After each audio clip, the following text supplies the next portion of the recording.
What if the hero who saved the world was erased from history just because of the color of his eyes? This is the reality of Abel, a legendary mage who defeated the Lord of Twilight, only to be betrayed and exiled by his own companion. His punishment? Having golden eyes, the very same mark as the most feared demons. In a world where eye color defines your destiny, Abel's amber eyes are treated as a curse. He's called useless, rejected by everyone, humiliated by nobles who can barely cast a fireball. But what they don't know is that Abel masters all the elements and holds secrets from a lost era. Refusing isolation, he uses forbidden reincarnation magic and awakens 200 years in the future. Now, no one recognizes him, and that's exactly how he wants it. He just wants peace, ancient books, and a quiet school life. The problem? His overwhelming power keeps attracting attention, including from some very stubborn girls. Between an unexpected kiss from a beautiful demoness who waited centuries for him and a duchess who only cares about the strong, Abel will realize going unnoticed is impossible. Get ready to witness the most underestimated mage in history make an epic comeback. This story is really good, so leave a like and comment. Golden eyes. The more comments, the faster I bring the continuation. No more stalling. Let's get to the video. A man named Abel stood still with magic swirling around his hand. As the others watched, he unleashed a spell at the enemy. In that moment, the Lord of Twilight, the being who had plunged the world into darkness, was finally defeated by Roy's hero party. Or rather, by Abel himself. Even so, people continued to fear the Twilight. One day, Roy told Abel that his amber eyes no longer had a place in this peaceful world. He then asked Abel to take charge of the party, leaving him completely stunned. In this world, a person's eyes revealed the nature of their magical power. Those gifted with fire magic were born with ruby-colored eyes. Sapphire eyes signified an affinity with water, while emerald eyes represented wind. However, those capable of wielding every element possessed a golden amber glow in their eyes. Yet most demons also had zampir eyes, just like Abel. Because of that, humans who carried those eyes were branded as reincarnated demons. As a result, Abel became the target of fear and hatred. In this way, the gift of amber eyes was both a blessing and a curse. For that reason, Roy believed Abel would be viewed as a symbol of misfortune during times of peace. He pointed out a remote island and arranged for Abel to live in a village that had been prepared there. Hearing this, Abel realized Roy intended to keep him confined, despite being his longtime companion. Moreover, he understood that Roy also wanted him out of sight, so he accepted the decision and declared that he would leave and never return. Even so, he made it clear that he would not accept the offer of isolation. Despite everything, Abel did not place all the blame on them, because the true issue was the way society treated those with zampir eyes, a flaw common in an immature civilization. After departing from the group, he sought shelter deep within the mountains. Inside an ancient laboratory, he perfected a spell that no one in modern society was capable of mastering. Using that reincarnation magic, he sealed everything inside a magical coffin. He envisioned a future 200 years ahead, a world where magic might accomplish the impossible. In such an age, perhaps people would be more accepting, especially toward those who possessed zampir eyes. 200 years later, Abel finally emerged from the coffin. Upon awakening, he immediately inspected his body. Soon after, he noticed how easily the coffin crumbled after being left untouched for so long. If his reincarnation spell had truly worked, then 2 centuries must have passed. With that thought in mind, he examined himself and realized his soul now resided in a body resembling his younger self. Although he could have created a more attractive appearance, he still felt attached to the way he had once looked. In this era, there was no one left who knew him, so it hardly mattered. Suddenly, he heard a sound and instantly sensed the presence of a demon. Turning toward the door, he realized the footsteps belonged to a woman. He wondered whether demons had learned how to disguise themselves as humans. Furthermore, they must have become quite skilled, considering the cave was surrounded by protective spells. Because of that, he questioned whether the barrier had weakened over the past 2 centuries. Even so, he had not yet tested the limits of his youthful new body, so caution was necessary. As the door slowly creaked open, he began preparing a surprise attack as a precaution. He considered striking the intruder with his most powerful magic in order to gain the upper hand. When the door opened completely, he started casting the spell, but suddenly noticed something and quickly clenched his fist to cancel the magic. The woman then came into view, yet she remained frozen in shock as she stared at him. Seeing her, Abel began wondering who she could be. Then he noticed her sapphire eyes, the mark of water magic, and questioned whether she was truly human. Without warning, the basket she was carrying slipped from her hands and fell to the ground. She collapsed to her knees, and tears streamed down her face as she called out his name. Then he exclaimed that he had been waiting for that day for a very long time. Hearing this, Abel realized she was not a demon, but he still could not recognize her and began wondering whether he had ever met someone like her before. At that moment, a memory resurfaced. Back then, Roy had questioned whether Abel had lost his mind. Roy pointed out that, even if she was only a child, that girl was still a demon and an enemy. Nevertheless, Abel chose to spare the young demon girl's life. Shortly after defeating the ruler of darkness, he stated that a mere child posed no threat, and that killing her would change nothing.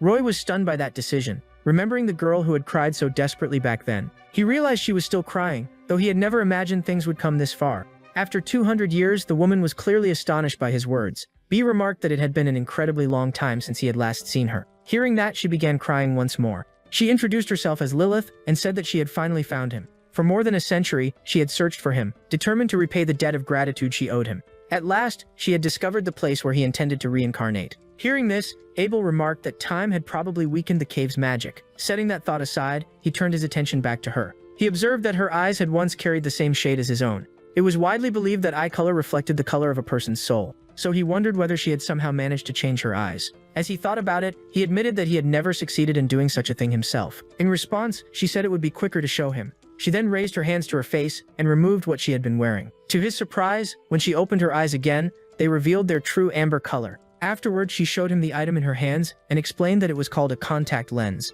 Upon examining it closely, Abel was amazed that such a thin, transparent layer could completely change the color of a person's eyes. After all, this world had endured a long and painful history of discrimination based solely on eye color. Countless conflicts and lost lives had occurred simply because of the color of someone's eyes. The thought that something so simple could have prevented all of that left him speechless. Before he could dwell on it further, Lil took something out of her basket. As she wrapped a scarf around his neck, she mentioned that she had prepared a house nearby. Abel was puzzled by the scarf, so she explained that it was meant to keep him warm because it was cold outside. When they stepped out of the cave, Abel was stunned by the scenery. He saw snow covering the land as far as the eye could see, along with a small village at the foot of the mountain. As they made their way down, he realized just how long Lilith had waited for his return, even though she never expressed it directly. Not long afterward, they arrived at a spacious home furnished with everything one could need. Inside, Abel saw an electric lamp for the first time, along with a private library. Noticing his reaction, Lilith explained that she knew how much he loved reading, so she believed books would be the best way for him to learn about the modern world. That prompted Abel to thank her. Later, while reading, he reflected on how books had been the ultimate luxury 200 years ago. Back then, paper had been expensive and every book had to be copied by hand. Now, however, it seemed that a technological revolution had taken place. People had developed a magical stone capable of transforming into various forms of energy depending on how it was used. Thanks to that breakthrough, civilization had advanced at a remarkable pace. After learning this, he also guessed that the lamps were probably powered by those magical stones. Even so, he wondered why magic alone was no longer enough, and concluded that modern mages had grown lazy. After spending some time reading, the book slipped from his hands when he realized his suspicions had been correct. He discovered that the overall skill level of present-day mages had declined drastically. Furthermore, what was now celebrated as groundbreaking magic had been basic knowledge for children 200 years earlier. Even so, many of those books proudly presented magical formulas riddled with flaws. Anyone who used them as a foundation would create spells full of errors and vulnerable to catastrophic failures. Still, he concluded that while technology had moved forward, magic itself had regressed. But a sudden noise interrupted his thoughts. Listening carefully, he realized it was coming from somewhere inside the house, yet the footsteps did not sound like Lilith's. That made him wonder where she had gone. Suddenly, someone shouted at him and startled him. A boy appeared and confidently assumed that Abel must be Lilith's younger brother. Seeing this, Abel wondered who the boy was and whether he knew Lilith. Without warning, the boy told him to be happy. Then he introduced himself as Ted and proudly announced that Abel would now be under his guidance. Hearing that, Abel wondered whether Ted was trying to make him his disciple. However, he noticed Ted's extravagant clothing and suspected that he might be a noble. Suddenly, he remembered the nearby mansion and wondered if it belonged to Ted. Regardless, Abel had no interest in becoming involved in a master-disciple relationship with him. Even so, Ted refused to give up and enthusiastically continued trying to persuade Abel to become his disciple. As the persistence dragged on, Abel found himself wishing the boy would simply give up. With that in mind, he decided to frighten him away. After calmly closing his book, he told Ted to keep his distance. He then revealed his eyes and asked whether Ted understood what they meant. Ted showed surprise when he saw them, but soon appeared even more confident than before. Abel explained that those eyes were associated with demons, yet Ted merely burst out laughing in amusement. He pointed at Abel's amber eyes while continuing to laugh. He said it was his first time seeing such eyes, and that he was amazed they actually existed. However, that reaction left Abel confused because the boy did not seem frightened at all. At that moment, another person arrived and called out to Ted. When he saw him, he reminded Ted not to enter Lilith's house without permission.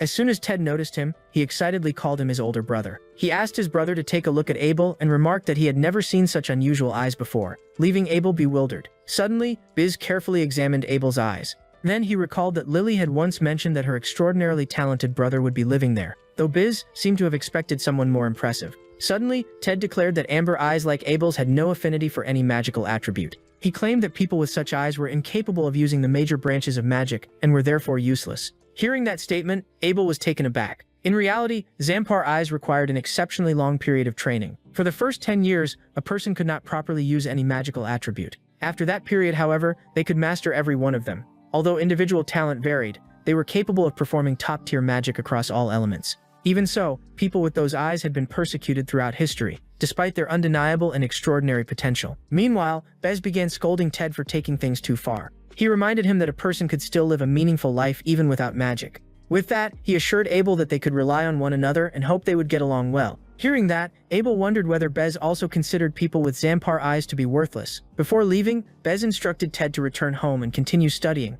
since the chosen ones had a destiny they were expected to fulfill. In response, Ted agreed and cheerfully said goodbye to Abel. Once the door closed, Abel felt drained after the brothers had suddenly appeared, criticized him, and left just as quickly. He now understood the situation based on the historical accounts of war that he had been reading. The demon race had not been at war with humanity for roughly 100 years. As a result, the world had entered an era of peace. With demons no longer posing a constant threat, people stopped fearing Zampar eyes. However, as magical proficiency declined, those with Zampar eyes, which required extensive training, became the subject of ridicule. Because of this, he found it difficult to believe that after suffering so much persecution in the past, they were now merely mocked. Knowing that, he began to wonder whether living an ordinary life was truly so difficult for them. Later, Lilith finally returned. The moment he saw her, Abel assumed she was a servant, but with a smile she clarified that the modern term was housemaid. She asked whether the uniform suited her, and he agreed that it did. Setting that aside, Abel told her that he had finally understood. He now realized why she had gone to such lengths to conceal the color of her eyes. He explained that over the course of 2 centuries, Zampar eyes had gone from being a symbol of immense power to something people laughed at. Life had become more difficult for those with Zampar eyes, and perhaps that was why Lilith hid hers behind contact lenses. In response, Lilith explained that the demon race had grown weaker during the last 2 centuries. After the hero's party defeated the Dark Sovereign, humanity continued hunting down the remaining demons. As peace gradually spread across the world, the overall standard of magical ability began to decline. As a consequence, the fear surrounding Amber Eyes vanished, and people forgot that those eyes could become extraordinarily powerful through training. After considering that, Abel asked whether she still held resentment toward humans despite being a demon, but she merely smiled and reminded him of what he had done for her in the past. He had traveled with her in search of a safe place where she could live. He had also taught her magic and shown her how to blend into human society. Then she stepped closer and expressed how deeply she admired him. With a smile, she added that she had a small request if he truly cared about her. Later, while Lilith scrubbed his back, Abel found himself wondering how things had somehow reached this point. Suddenly, she told him that his concern for her made her so happy that she could no longer keep her feelings contained. In response, he asked whether she understood what it meant for them to be sharing a bath together, but she replied that it was amusing to hear such words from someone who looked so young. She then embraced him and added that his words might not carry much authority, but they still made her happy, especially because someone like him acknowledged her as a woman. Seeing that, Abel fell silent. That night, they slept in the same bed. For the first time in 200 years, Abel experienced genuine peace while sleeping. After his reincarnation, Abel gradually settled into a routine. He spent his mornings having breakfast with Lilith and his afternoons in the library studying the modern world. However, every day around noon, someone inevitably barged into the room. That person was Ted, who stubbornly continued calling him Chicken Eyes. Abel assumed the boy simply wanted a friend of the same age to play with, but he had no intention of entertaining him, so he cast an enhancement spell on his leg. Then he leaped out the window, saying he had no time to play children's games. Ted was stunned when he saw it, but soon realized that Abel had landed safely on the roof of a nearby building. He immediately began wondering in disbelief how Abel was able to move like that. Ted had no idea that it was only a tiny fraction of Abel's enhancement magic, yet it was already enough to amaze him. Determined not to be left behind, Ted began casting strengthening magic on himself. Afterward, he also jumped through the window. Watching this, Abel noticed that Ted was at least capable of using basic body enhancement magic. However, his control was poor, and a large amount of raw magic was leaking away. That wasted energy and made his movements highly inefficient. As expected, Ted began to fall and eventually crashed into a nearby bush. Abel quickly climbed down after him and asked whether he was alright. In response, Ted immediately sprang out of the bushes. He then shouted at Abel not to worry and charged toward him. However, Abel simply flew upward to avoid him, causing Ted to slam into a nearby wall. As Ted complained about the pain in his face, Abel remarked that he was surprisingly tough and added that with another 20 years of training, Ted might become a reasonably capable mage. Hearing that, Ted scolded him for failing to act like a proper subordinate, but Abel replied that he had never agreed to such a thing. However, he paused when a thought suddenly crossed his mind. Then he told Ted that if he truly insisted, he would not mind becoming his subordinate. The moment he heard that, Ted became excited, believing that Abel had finally found some motivation. However, Abel immediately clarified that there was a condition. Suddenly, he remembered how Lilith had given him the scarf to protect him from the cold in a village where snow covered the land for half the year. It was a valuable item. Even so, he told Ted that if he could take the scarf before sunset, he would become his subordinate. Ted instantly declared that it would be easy. Without Ted realizing it, Abel had been looking for a way to deal with the constant interruptions to his studies. so he decided to turn the situation into physical training while Ted chased after him. In his view, it would be beneficial for both of them. Before long, Ted was already begging him to slow down. Yet Abel kept jumping higher and farther as he evaluated the average level of magical ability in this era. Meanwhile, Ted was astonished by Abel's movements and genuinely believed he could still keep up with him. He cast enhancement magic on his feet and attempted to leap upward, only to crash straight into a wall. Watching this, Abel became aware of just how vast the gap between their abilities truly was. Ted kept trying to jump and stubbornly continued his attempts to snatch Abel's scarf. As Abel effortlessly avoided him, he found himself genuinely surprised. By now, Ted should have realized how inefficient his physical movements were. Even so, he kept jumping around without using magic and continued chasing him with determination. Seeing him stumble repeatedly, Abel concluded that Ted was no longer handsome and certainly was not the brightest person around. However, he did possess a fair amount of endurance. Even so, he was unbelievably noisy every time he hit the ground. Once again, Ted asked why Abel was not tired, but Abel assumed their training methods had simply been different. When Ted got back on his feet, Abel remarked that sunset was still far away, yet he already looked ready to quit. In response, Ted charged forward again, reaching for the scarf, but his movements were far too slow. Abel sidestepped him with ease. He was moving so sluggishly that Abel merely slapped his hand aside. Eventually, Ted announced that he could not continue and collapsed onto the ground. Observing him, Abel realized that Ted had lasted about 20 minutes longer than expected. He probably carried noble blood. Knowing that Ted possessed at least some basic physical training, Abel decided to return to the library. However, something caught his attention. He glanced toward a nearby window and spotted Bez speaking animatedly with someone. Curious, Abel enhanced his hearing to listen more closely. As their voices became clearer, he heard Lilith saying that she could not be in a relationship with Bez. That immediately surprised Abel. A moment later, he heard Bez asking what was wrong with him. At that point, Abel realized he had accidentally stumbled into a romantic conversation. Even so, he knew that Bez was a proud nobleman who would likely take rejection very badly. Suddenly, Lilith replied that it was not because she was dissatisfied with him. Instead, she revealed that her heart already belonged to someone else.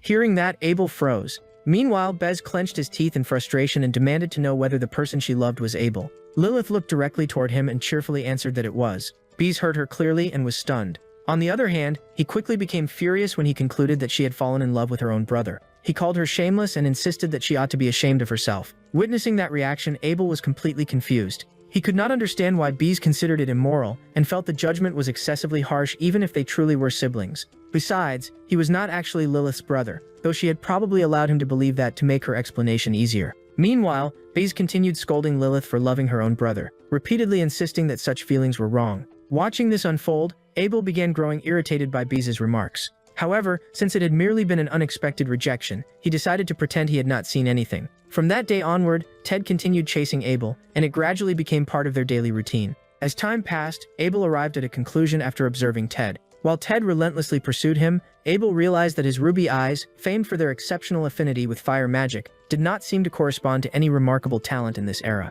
Without natural ability, mastering elemental magic became an extremely difficult challenge. As he landed atop a rooftop, Abel thought that perhaps such magic was simply too complicated for someone as straightforward as Ted. Nevertheless, Ted copied his movement and made a high leap of his own. Seeing him imitate the maneuver, Abel confirmed that Ted did possess some aptitude for physical enhancement. Unlike mental-based magic, that discipline relied much more on instinct than logical thinking. As a result, he concluded that this type of magic might suit Ted better because of his simple and direct personality. At that moment, Ted rushed forward again, closing the distance between them. Abel reflected on how much progress Ted had made over the past several days. Even so, he had not forgotten that Bez was nearby and observing Ted's training alongside him. At that moment, Abel grabbed Ted's wrist, while thinking that 2 centuries ago, someone like him would have been considered merely average. Even so, he threw Ted aside. While evaluating his performance, he remarked that he had improved only slightly. Then he kicked Ted's leg and added that an attack with that amount of force would not even bother a fly. As a result, Ted tumbled into the snow and slid across the rooftop.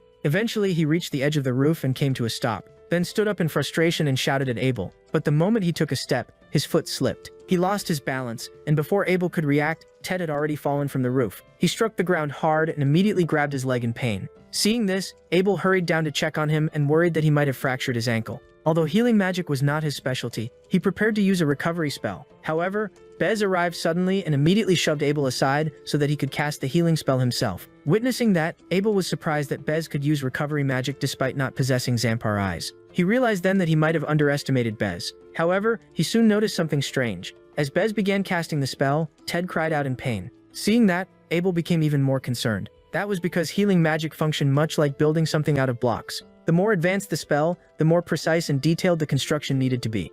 Normally, the process started with larger blocks and gradually moved to smaller ones to maintain proper balance. B's rushed approach was like placing a massive block on top of a tiny one and simply forcing them together. B's continued casting the spell. As a result, Ted screamed even louder in pain. Watching this, Abel realized that the treatment could cause nerves and tissues to press dangerously against one another. He then told Bez to take Ted to the infirmary instead of continuing. But Bez immediately snapped that he had not asked for Abel's opinion. He then accused Abel of being responsible for Ted's fall as well. He reminded him that Ted was a noble, the second son of the Lengardia family, while Abel was nothing more than a commoner. By contrast, Abel was merely a country bumpkin with inferior eyes. Because of that, he declared that insulting a noble would not be tolerated. Drawing his sword, Bez announced that Abel would answer for this offense, and that justice would show him no mercy. He proclaimed that the matter could only be settled through a duel. Seeing this, Abel was taken aback. Ted was still injured and clearly in pain, yet Bez seemed completely blinded by his anger. On top of that, a crowd had already begun gathering because of the commotion, and attracting so much attention in the middle of town was unwise.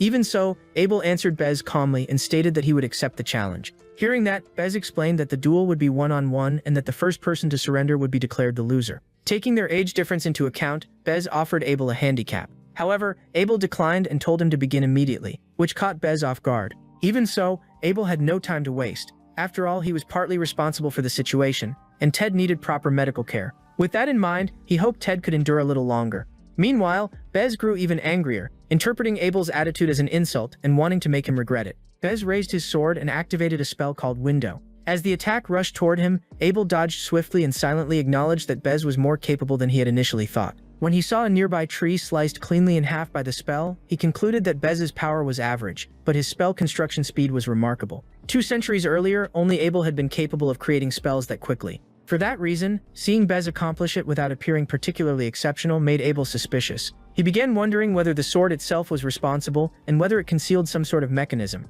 At that moment, Bez asked if it was Abel's first time seeing a regalia. Confused, Abel remained silent. Bez then assumed he came from a backward region and explained that a regalia accelerated spell construction. Thanks to it, he could activate magic at overwhelming speed. Having said that, he swung his sword once more and launched another attack. The spell relentlessly pursued Abel, forcing him to dodge continuously. Observing carefully, Abel realized that a magical power source had been embedded within the sword. Even so, in his eyes, it was nothing more than an expensive toy. Suddenly, Bez began unleashing a rapid barrage of attacks to display his strength. Nevertheless, Abel avoided every single one with ease. He found the whole situation ridiculous because he had no time to waste on such nonsense. Growing irritated, he decided to stop one of the attacks with his bare hand. Witnessing that, Bez was completely stunned. Meanwhile, Abel concluded that regalias had accelerated the decline of modern magical skill. The tool was so convenient that mages had come to believe there was no longer any need to learn how to construct spells from scratch.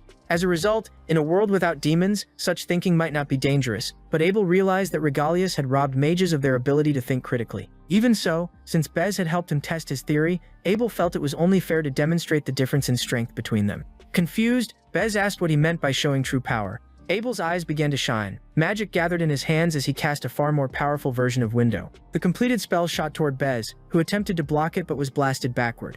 Even so, it was obvious that Abel had merely added flashy effects to emphasize the difference in skill between them, and had been holding back the entire time. On the other hand, Bez could not accept the fact that he had been defeated by a commoner with inferior eyes. Before he could finish speaking, however, someone suddenly appeared. Lilith kicked him squarely in the face with enough force to slam him into the ground. She then calmly stated that she might have overlooked it if only she had been insulted, but she would never forgive anyone who insulted Abel. Turning toward Bez, she asked whether he truly valued his own life. Seeing this, Bez could hardly believe what he was hearing from Lilith. Meanwhile, Abel was clearly worried about her. Later that night, the doctor informed Ted that a complete recovery would take approximately 6 months. He acknowledged that Ted wanted to get back to playing as soon as possible, but advised him to be patient. After the door closed, Ted began wondering whether it would really take that long to heal. Without his knowledge, Abel was standing outside the window. After thinking it over for a moment, Abel cast a teleportation spell and entered Ted's room. Once inside, he recalled that he had originally decided to leave the treatment to the town's doctors. That was because he wanted to evaluate their medical abilities.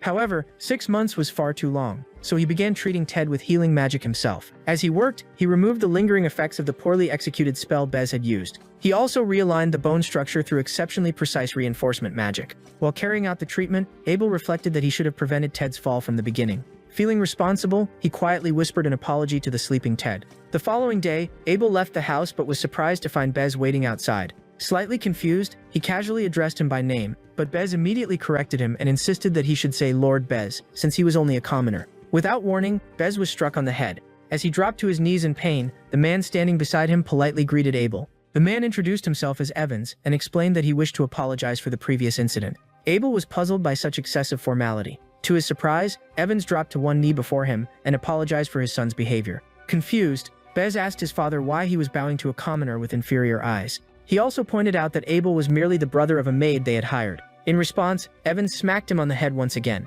He then explained that the misunderstanding was his own fault because he had never told Bez the truth. Next, he revealed that they were not employing Lilith at all. In reality, it was Lilith who had hired them. Hearing that, Bez was left completely speechless. Meanwhile, Abel finally understood what was going on. After all, he had often wondered why a high-ranking demon like Lilith would humble herself before humans. Thinking back on history, he knew that demons had endured countless hardships in order to coexist with humanity and survive. Some demons had even assumed the identities of nobles while quietly using their powers to influence society. Therefore, Lilith had probably adapted to the modern era through similar means. After that encounter, Abel never saw Bez again. According to Evans, Bez had enrolled in the Heresia Magic Academy, an institution famous for producing elite mages. Later, Evans shared a story with Ted about a snowy day. On that day, he had gone hunting in the forest and was attacked by a monster. It was Lilith who saved him. Using her magic, she defeated the beast. At the time, he considered himself incredibly fortunate. From that day onward, she had supported their family, serving both as a kind neighbor and as a guide through life. The word guide caught Ted's attention, so Evans encouraged him to continue getting along with them, and Ted eagerly agreed. That was because he had already come to regard Abel as a close friend. He also remembered how his leg had been healed and felt that he owed Abel both an apology and his gratitude. Later, Ted barged into Abel's house once again, but this time he started calling him Master and asked to become his disciple once more. In response, Abel asked where that sudden talk of being a master had come from. Even so, from that day onward, he gradually became accustomed to Ted's presence and slowly adjusted to life in that world with Lilith by his side. The days passed peacefully. 2 years later, near Abel's house, Ted was practicing a fire spell known as Flaming Sphere and launched it at a target with steady control. Watching him, Abel noticed how much Ted had improved. Pleased with himself, Ted said that his progress would give him an advantage in the entrance examination the following day. He then excitedly asked whether Abel would be taking the Magic Academy exam alongside him. However, Abel turned to Lilith and asked whether taking the Academy exam was really necessary. After all, 2 centuries ago he had been known as a genius unlike any other. With that in mind, he looked at Lilith and questioned why he should attend an academy now. In response, she answered his question with one of her own and asked what he intended to do if he chose not to enroll. Abel replied that he planned to travel the world again as an adventurer. However, Lilith explained that the adventurer profession had been abolished 10 years earlier. In the past, adventurers hunted demons and sold their remains to the guild. But because the demon population had declined so dramatically, the profession had eventually become obsolete. Knowing that he still wished to pursue magic, she explained that doing so would be nearly impossible without graduating from an academy. Hearing that, Abel found it difficult to accept, since no one could teach him magic better than he had taught himself centuries earlier. Suddenly, Lilith asked whether he would rather rely on her instead, adding that she would be happy to support him. Faced with that suggestion, Abel asked her to stop and reluctantly agreed to take the examination. Later, at the academy gates, Abel tried to remain positive and viewed the experience as an opportunity to broaden his horizons. He had already arrived at Asura Academy, located in the capital of Midgeward. As they entered, he overheard several students commenting on the fact that his uniform lacked a family crest. Then someone remarked that he must be the student with inferior eyes they had heard rumors about and that the academy's standards must have declined. When he heard them saying that commoners belonged in the fields, Abel realized they were students based on the uniforms they wore. He also heard them claim that he had probably gained admission thanks to the donations of some wealthy family. They were convinced he had taken a shortcut. They confidently predicted that he would fail. Abel merely thought that the nobles still lacked refinement. On the other hand, Ted could not believe that people were judging someone based on eye color, although Abel knew Ted himself had once done exactly that. Suddenly, the two stopped when they heard someone scolding those students for their behavior. When they turned around, they saw a girl criticizing the group for insulting a commoner. She also stated that such conduct was disgraceful, even by noble standards. At that moment, Abel's attention was drawn to the crest on her uniform. It looked strangely familiar, although he could not remember where he had seen it before. Suddenly, one of the students rudely demanded to know who she was. The girl introduced herself as Melissa. She also declared that she would become a great mage, graduate at the top of the academy, and make her name known throughout the world. Finding her arrogant, they asked whether she was also taking the entrance examination and threatened to teach her some manners. However, Melissa remained perfectly calm. She then drew her sword and pointed it directly at them with unwavering resolve before asking who truly lacked manners. Shortly afterward, she ordered the men to get out of her sight immediately. When they noticed that their uniforms had already been sliced apart, they hurried away while warning her not to become too arrogant. She simply ignored them. As Abel watched her leave, he decided to thank her and called out to her. However, when he approached, she abruptly slapped his hand away. She then scolded him for daring to touch her, reminding him that he was nothing more than a commoner. Abel replied that he had only wanted to thank her, but she told him not to get the wrong idea and explained that she simply hated people who spoke badly about others behind their backs and had no intention of associating with commoners. Seeing that, Abel could not help wondering whether every student at that academy was like her. Suddenly, she stated that if he wanted her attention, he would first have to become stronger, and then she walked away. She added that she was interested only in the strong. Furious, Ted declared that she had no idea how powerful Abel really was. Although Abel had not expected to encounter a girl with such a forceful personality, there was something oddly familiar about her face. Later, the entrance examination began. The test consisted of 2 sections, a written portion and a practical portion, each worth 100 points, for a total of 200. The written exam covered general knowledge, magical language, and magical engineering. As he worked through the questions, Abel realized that the general knowledge section had barely changed in 200 years, and was far too easy to fail. The magical language section was even simpler, to the point that he yawned while answering it. However, the final portion on magical engineering proved far more demanding. When he reached the 12th question concerning God's final theorem, he noticed a dramatic increase in difficulty. He thought that achieving a perfect score might be difficult. Unfortunately for the exam creators, he was the very person who had established God's final theorem. Later in the academy courtyard, the examiner instructed the candidates to use their regalias for the practical test. She then told them to select a regalia that matched the color of their eyes. Seeing this, Ted was visibly excited. While Ted chose his own, Abel reflected on the instruction to pick one that corresponded to eye color. However, since there was no regalia designed for Zampar eyes, he selected a red one-handed sword instead. After that, the examiner explained that the practical test would measure the participants' magical power. The target was made from black matter that absorbed magic, so it would not break easily and allowed candidates to cast their strongest spells without restraint.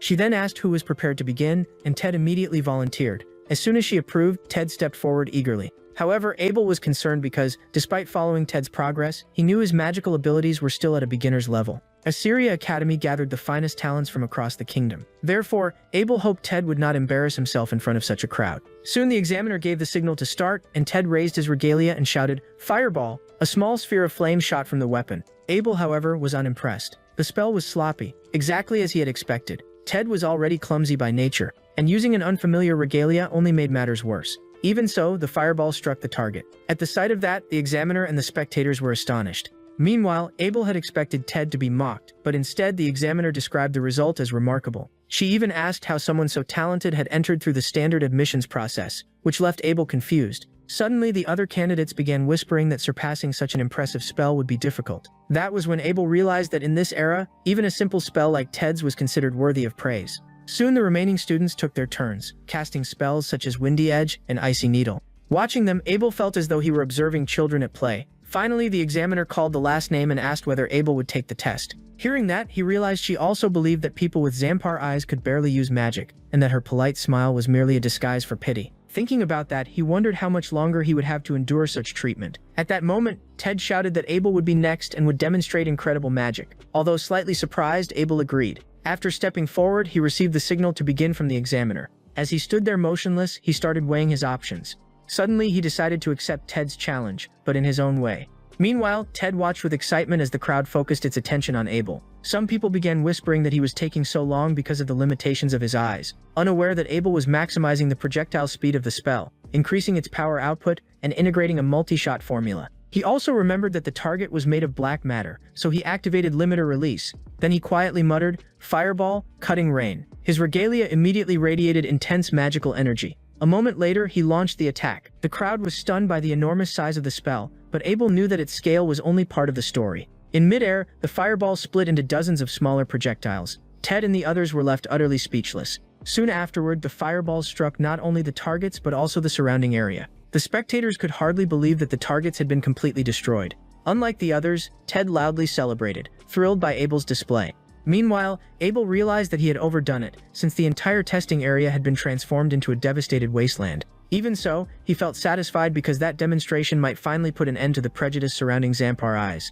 Elsewhere in another section of the examination grounds, Melissa swung her sword while casting a spell called Flame Blade. Her attack struck the target with tremendous force, causing visible cracks to spread across its surface. The examiner and the surrounding candidates were shocked to see black matter damaged in such a way. Even so, Melissa did not seem impressed. She questioned whether the Academy's facilities were truly of a high standard, since everyone appeared so easily amazed. Suddenly, she noticed another examiner approaching Professor Fidelia. Abel sharpened her hearing and overheard a conversation about a black matter target that had been destroyed by a candidate with Zampar eyes. Hearing that, she was visibly surprised and immediately thought about the Zampar-eyed candidate. She wondered if they were referring to the commoner she had met earlier. A slow smile spread across her face as she realized things were becoming interesting. Meanwhile, Ted strode proudly through the hallway, delighted that he had achieved the same score as Abel. He kept bragging about it, but Abel knew their scores matched only because they had both reached the maximum possible mark. Soon, Ted brought him to the waiting room reserved for candidates with perfect scores. Inside, the other examiners were already seated. The moment Abel entered, everyone noticed him.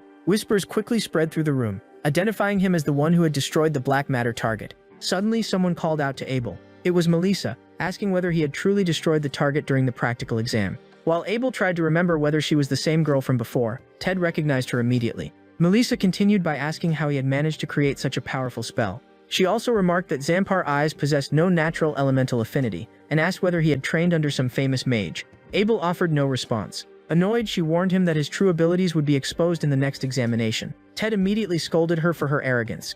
At that moment, Professor Fidelia entered the room and instructed everyone to take their seats. She then explained the details of the final test, which would take the form of a duel. Hearing that, Abel realized this was what Melissa had been referring to earlier. The professor went on to explain that every match would be a one-on-one battle. The loser would be the first person whose academy-issued protective barrier was shattered. The matchups would be determined according to the practical exam results, pairing students of comparable strength. As expected, the first duel would be Abel versus Melissa. While Ted cheered from the sidelines, Abel calmly accepted the unavoidable match. Melissa wasted no time and ordered him to draw his weapon. Noticing her enthusiasm, Abel concluded that nobles of this era truly enjoyed duels. He stated that he would not be using a weapon because he lacked combat experience with Regalius.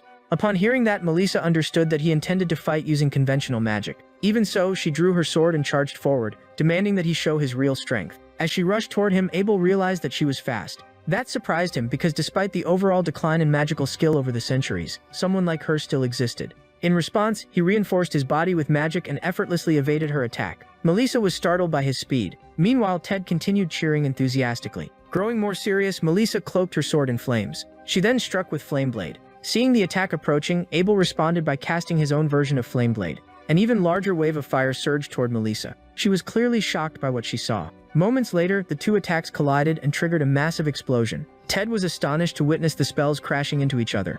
When the dust finally settled, the previously pristine arena had been reduced to ruins. At the center of the destruction, Abel remained standing without moving. He glanced around and realized that Melissa had disappeared. He wondered whether he had overdone it. Suddenly, she emerged from the smoke. The moment he saw her, Abel realized that she had concealed her presence the entire time, while advancing for a surprise attack. He acknowledged that the tactic was clever, but she had simply chosen the wrong opponent. Without hesitation, he gathered magic in his hand and cast Flaming Bullet. When Melissa saw the attack, she noticed that it consisted of 12 fire projectiles. She was also surprised by the spell's speed and finally admitted to herself that he was genuinely powerful. Soon, the fire bullets struck simultaneously, covering the arena in a dense cloud of smoke. Watching from the sidelines, Ted commented on the enormous gap between their levels. However, Abel remained completely unfazed. What surprised him most was that Melissa still appeared ready to continue fighting despite taking such a powerful attack. Suddenly, Professor Fidelia announced that the protective barrier had been broken, meaning the duel was over. However, Melissa refused to accept the result. She said that the examination results could already be decided, but she still wanted to continue. Seeing that, Abel thought she was an incredibly stubborn person who was not even fighting for the sake of the exam anymore. When she raised her sword once again, he sensed her determination to prove her strength according to her own beliefs. Melissa declared that she would prove she was strong. Seeing that, Abel asked why she was so obsessed with strength during an age of peace. Unlike 200 years ago, people no longer needed power simply to survive. Melissa immediately disagreed, arguing that the peace they enjoyed was nothing more than an illusion. Furthermore, she believed that an entire century without conflict was simply too good to be true. For that reason, she argued that treaties could never guarantee lasting peace, and that the reincarnation of the Demon King's soul remained a threat. She also pointed out that the neighboring nation of Kedia had been quietly strengthening its military, and that monsters might still be lurking elsewhere. Because of that, she refused to grow complacent in what she considered a false peace, and was determined to become stronger. Throwing her sword aside, she shouted that she would also rebuild the house that had raised her. In response, Abel turned to look at her. Melissa then began channeling her flame-based physical enhancement magic, and wrapped herself in fire. As Ted and the others watched in awe, her body became covered in armor made of blazing flames. Afterward, she invoked forbidden magic and summoned the sky of rose matter. Soon, the flames swirling around her transformed into a pair of wings. At the sight of that, Abel was left speechless. Ted could hardly believe his eyes as Melissa hovered in the air and once again declared that Abel should prepare himself because she intended to win. But Abel simply watched in silence. As Melissa floated overhead, Ted wondered whether this was flight magic, something he had always believed existed only in legends. Seeing it, Abel recalled that flight magic required extraordinarily precise control over multiple magical attributes and was extremely dangerous to perform incorrectly. Even in his own era, only a handful of people had been capable of mastering it. For someone like Melissa, who possessed ruby eyes, using such a technique must have required tremendous effort. As he observed her, Abel was reminded of a red-haired girl from the distant past, who might have passed that magic down through her lineage. Suddenly, Melissa asked whether he had never witnessed anything like it before, but Abel replied that the opposite was true. While casting a spell, he remarked that the magic revealed the origins of her family. He also admitted that he had not expected a unique spell from 2 centuries ago to survive almost completely unchanged. Looking at her, he concluded that her stubborn ancestors had preserved a technique that consumed life force in exchange for its activation. The moment he finished his analysis, he unleashed his counterspell. The spell struck Melissa directly, and although she attempted to evade it, the attack moved too quickly. After neutralizing her magic through careful analysis and the proper response,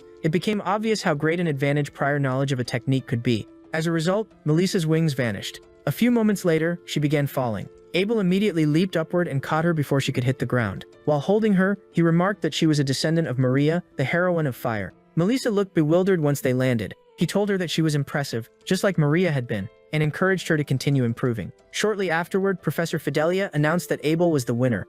At that, Ted celebrated enthusiastically along with the rest of the crowd. When Abel left the arena, people began praising him from all sides.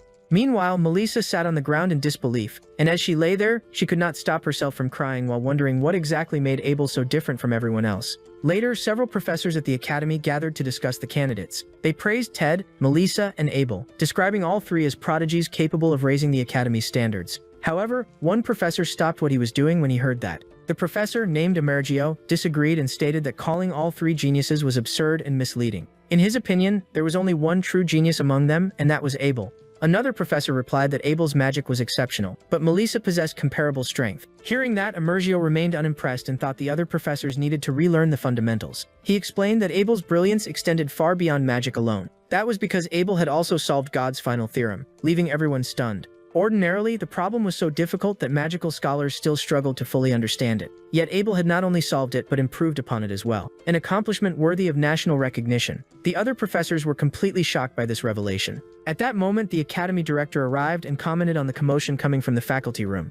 Emergio then praised the talent of the Zamparide candidate, something the director readily accepted since the statement came from Emergio himself. He then declared that Abel could one day become the greatest mage in the nation. However, the moment he mentioned Abel's name, the director reacted with shock. As a result, his dentures fell straight to the floor. Seeing that, one of the professors hurried over to assist him. While picking up the dentures, the director asked Emergio to repeat the student's name. Emergio confirmed once again that the student's name was Abel. He also mentioned that Abel had earned perfect scores and proclaimed him the academy's greatest genius. After hearing that, the director finally confirmed that the name truly was Abel. Later that night, inside the academy, he still could not stop thinking about that name. So he made his way to a secret chamber guarded by a knight statue. Using magic, he cast a spell on the statue's sword. In response, a hidden door behind it slowly opened. Beyond it stood another door, which he quickly passed through. As soon as he entered, the door closed behind him. He then approached a nearby cabinet and opened it, remembering that he had stored something important there. Soon, a sealed letter appeared before him. He untied the cord and opened it immediately. Inside was a message intended for Roy's descendants. The letter contained a truth meant only for that bloodline. It explained that Roy, along with the fire, wind, water, and ash sorcerers, had become known as the Four Sages who defeated the Demon Lord. However, that story was a lie, because none of them had actually managed to wound him. The one who had truly defeated him was not part of that group but rather a Zamparide mage named Abel. The letter stated that this truth would likely be lost to history. Even so, the director had heard the tale countless times from his late grandfather. The story spoke of a forgotten fifth figure among the so-called 4 great heroes. That man possessed Zampar eyes, just like the demons. Despite his immense power, he suffered persecution and was erased from the historical record. Even so, the director found it difficult to believe that anyone could survive for 200 years. On the other hand, dismissing the matter as a simple coincidence also seemed unwise. For that reason, he decided to personally evaluate Abel's abilities. The following day, Abel was calmly enjoying a drink at a cafe in the capital. Suddenly, Ted burst through the door, excitedly announcing that the results had finally been released. He proudly showed Abel that he had passed. Then he offered Abel his own results and asked whether he wanted to see them. But Abel replied that there was no need, since he already knew he had passed. Ted looked confused and pointed out that the envelope had already been opened and that he had looked inside before Abel. Embarrassed, Ted admitted that he had peeked at Abel's torn-open results letter, and Abel replied that Ted would never hear from him again. Changing the subject, Abel closed his book and asked about the person standing behind Ted. At that, Elisa awkwardly tried to hide, though her head remained completely visible. She then stepped forward and pretended she had only just recognized them from the previous day. Claiming the encounter was pure coincidence, she was immediately exposed by Ted, who asked whether she had come there for tea. Elisa answered that she simply liked the cafe's cupcakes. Abel could tell it was a weak excuse and realized she had followed Ted there, so he bluntly asked her to stop pretending and explain the real reason. Elisa hesitated before saying it was not for any particular reason. In truth, she was curious about which class Abel had been assigned to. She also admitted that she had a great deal to learn from him and wanted to push herself as far as possible. Abel was not entirely sure what she meant by that. Before he could respond, Ted volunteered to reveal the information since the class assignments would soon be public anyway. Proudly, he announced that both he and Abel had been placed in Class A and said he hoped Elisa would be there too. Abel, however, saw no particular importance in whether they shared the same class. Even so, Elisa looked delighted by the news. After that, she left the cafe in an unusually cheerful mood. Meanwhile, Abel found himself wondering what had just happened. Ted guessed that she was simply nervous because she did not have many friends. Their discussion was interrupted when another person arrived. The moment they saw who it was, both Abel and Ted were visibly startled. It was Lilith, though she was dressed in an entirely different outfit. Noticing this immediately, Abel asked about her new clothing. She explained that she had just been appointed as a teacher at Asura Academy. Ted was astonished and thought the coincidence was incredibly strange. Abel, on the other hand, was not surprised in the slightest. He understood Lilith's determination and knew that her long lifespan gave her advantages few others possessed. Suddenly, Lilith leaned close and quietly told Abel that she would now be supporting him as one of the Academy's instructors. On the day before the entrance ceremony, Lilith escorted Abel and Ted to the student dormitories. When they arrived, both were impressed by the sheer size of the place. Lilith explained that the Academy followed a 5-year program, and that every student lived on campus. After giving them the essential information, she left to attend to her duties as a newly appointed teacher. Abel thanked her, while Ted said he looked forward to seeing her again the next day. As they carried their belongings, Abel noticed that Ted seemed to be struggling. He remarked that Ted probably should have packed less luggage. Ted had no excuse to offer. At that moment, a woman approached and recognized them as incoming students. She introduced herself as Fidelia, the instructor responsible for the first-year dormitory. Abel recognized her from the entrance examination, while Ted was surprised to learn that she was actually a teacher. Fidelia checked their names and handed them their academy uniforms. She also reminded them that casual clothes were allowed inside the dormitory, but academy uniforms were mandatory elsewhere. The instant he received his uniform, Abel noticed that it had been enchanted. Fidelia confirmed this and explained that the enchantments provided resistance against magic and dirt. Curious, Abel asked who had crafted the enchantments, and she answered that it was likely done by a specialist hired by the academy. After receiving their room keys, they were informed that the remainder of the day was free before the entrance ceremony. With that settled, Abel and Ted headed to their respective rooms. Once inside, Abel continued carefully examining the uniform. Seeing this, Ted asked whether he was really that interested in it. Abel explained that enchanting items was traditionally the specialty of black-eyed mages, who excelled at improving the properties of objects such as uniforms. However, he judged the enchantments on the uniform to be only third-rate and a waste of high-quality materials.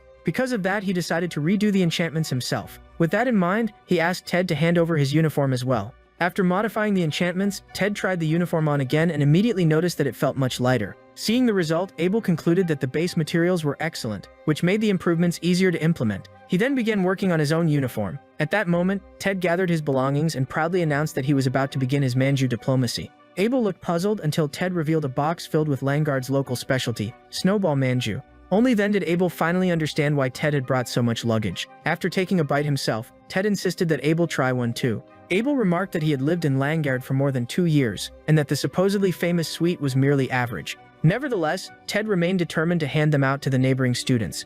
After all, his goal was to make 100 friends. With that declaration, he immediately left the room. Watching him go, Abel thought that Ted might actually succeed in making 100 friends. As for himself, he simply wanted to graduate peacefully without getting involved in any trouble. Setting those thoughts aside, he returned to improving the enchantments on his own uniform.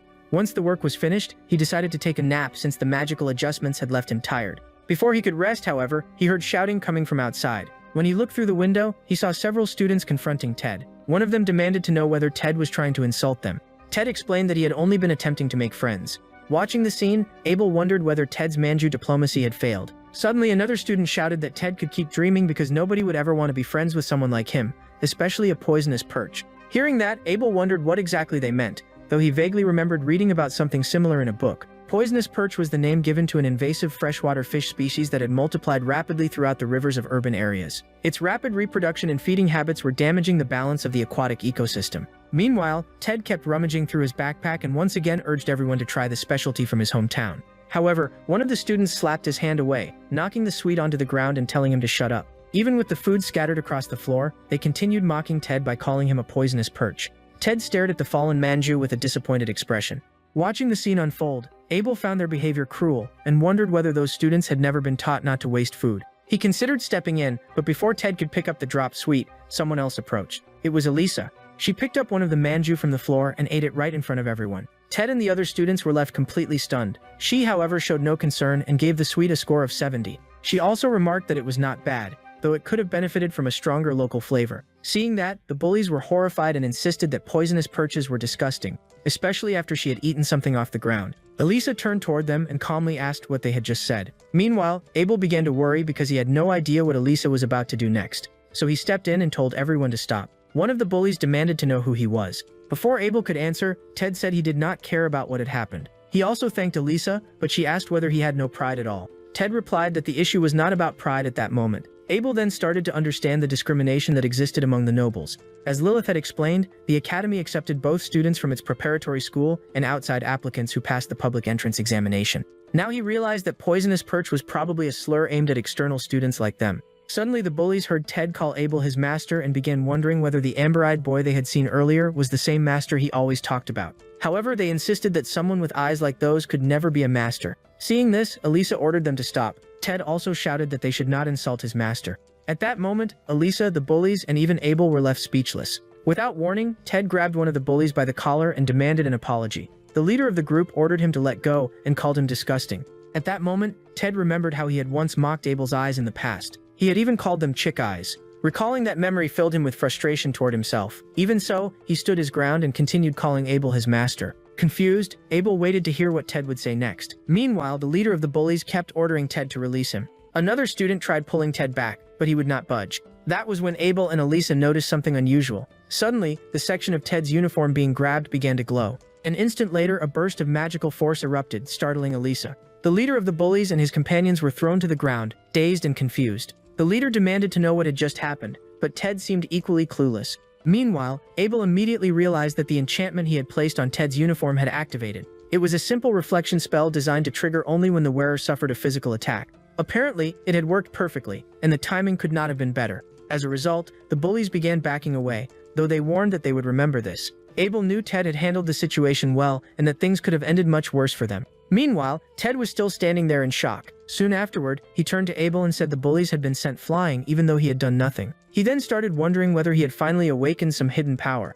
Abel doubted that possibility, since none of the students present, including Ted, possessed particularly great strength. Suddenly, Elisa grabbed Ted's arm and began inspecting his uniform. After examining it, she was astonished by the quality of the enchantment, unlike anything she had ever seen before. Proudly, Ted declared that Abel had made it himself and that he was incredibly skilled with enchantment magic. Abel quickly tried to silence him and warned him not to say unnecessary things. Elisa was clearly shocked to learn that Abel had created the enchantment. At that moment, Abel began dragging Ted away, and Elisa attempted to stop them. Even then, she still doubted that Abel had truly crafted the enchantment, because the magic woven into the uniform was extraordinarily sophisticated. As they walked away, Ted asked whether Abel was shy, but Abel simply told him to be quiet. Elisa remained behind, struggling with mixed emotions. A moment later, she remembered that she had originally come to invite them on a tour of the dormitory, but she had completely forgotten to mention it. The following day, inside the academy, Abel and Ted could be seen running down a corridor. As they hurried along, Abel remarked that they were already late for the entrance ceremony. Ted apologized, explaining that he had slept poorly because of the unfamiliar pillows.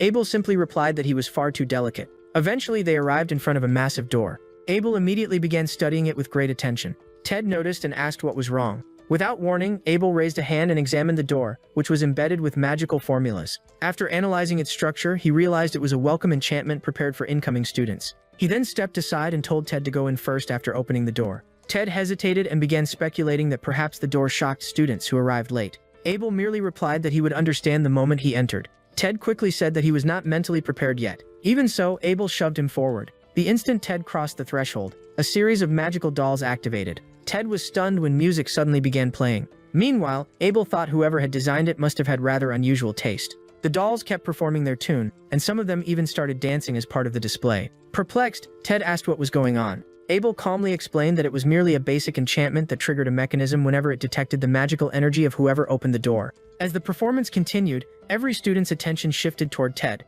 Although he was still trying to process what had happened, he overheard people saying he had activated the Rare Knight's March and calling him a prodigy. Meanwhile, Elisa watched everything without saying a word. Abel, on the other hand, admired the design and thought it was a refined way to welcome new magicians. Nearby, several students praised Ted and assumed Abel was merely his attendant because of his eyes.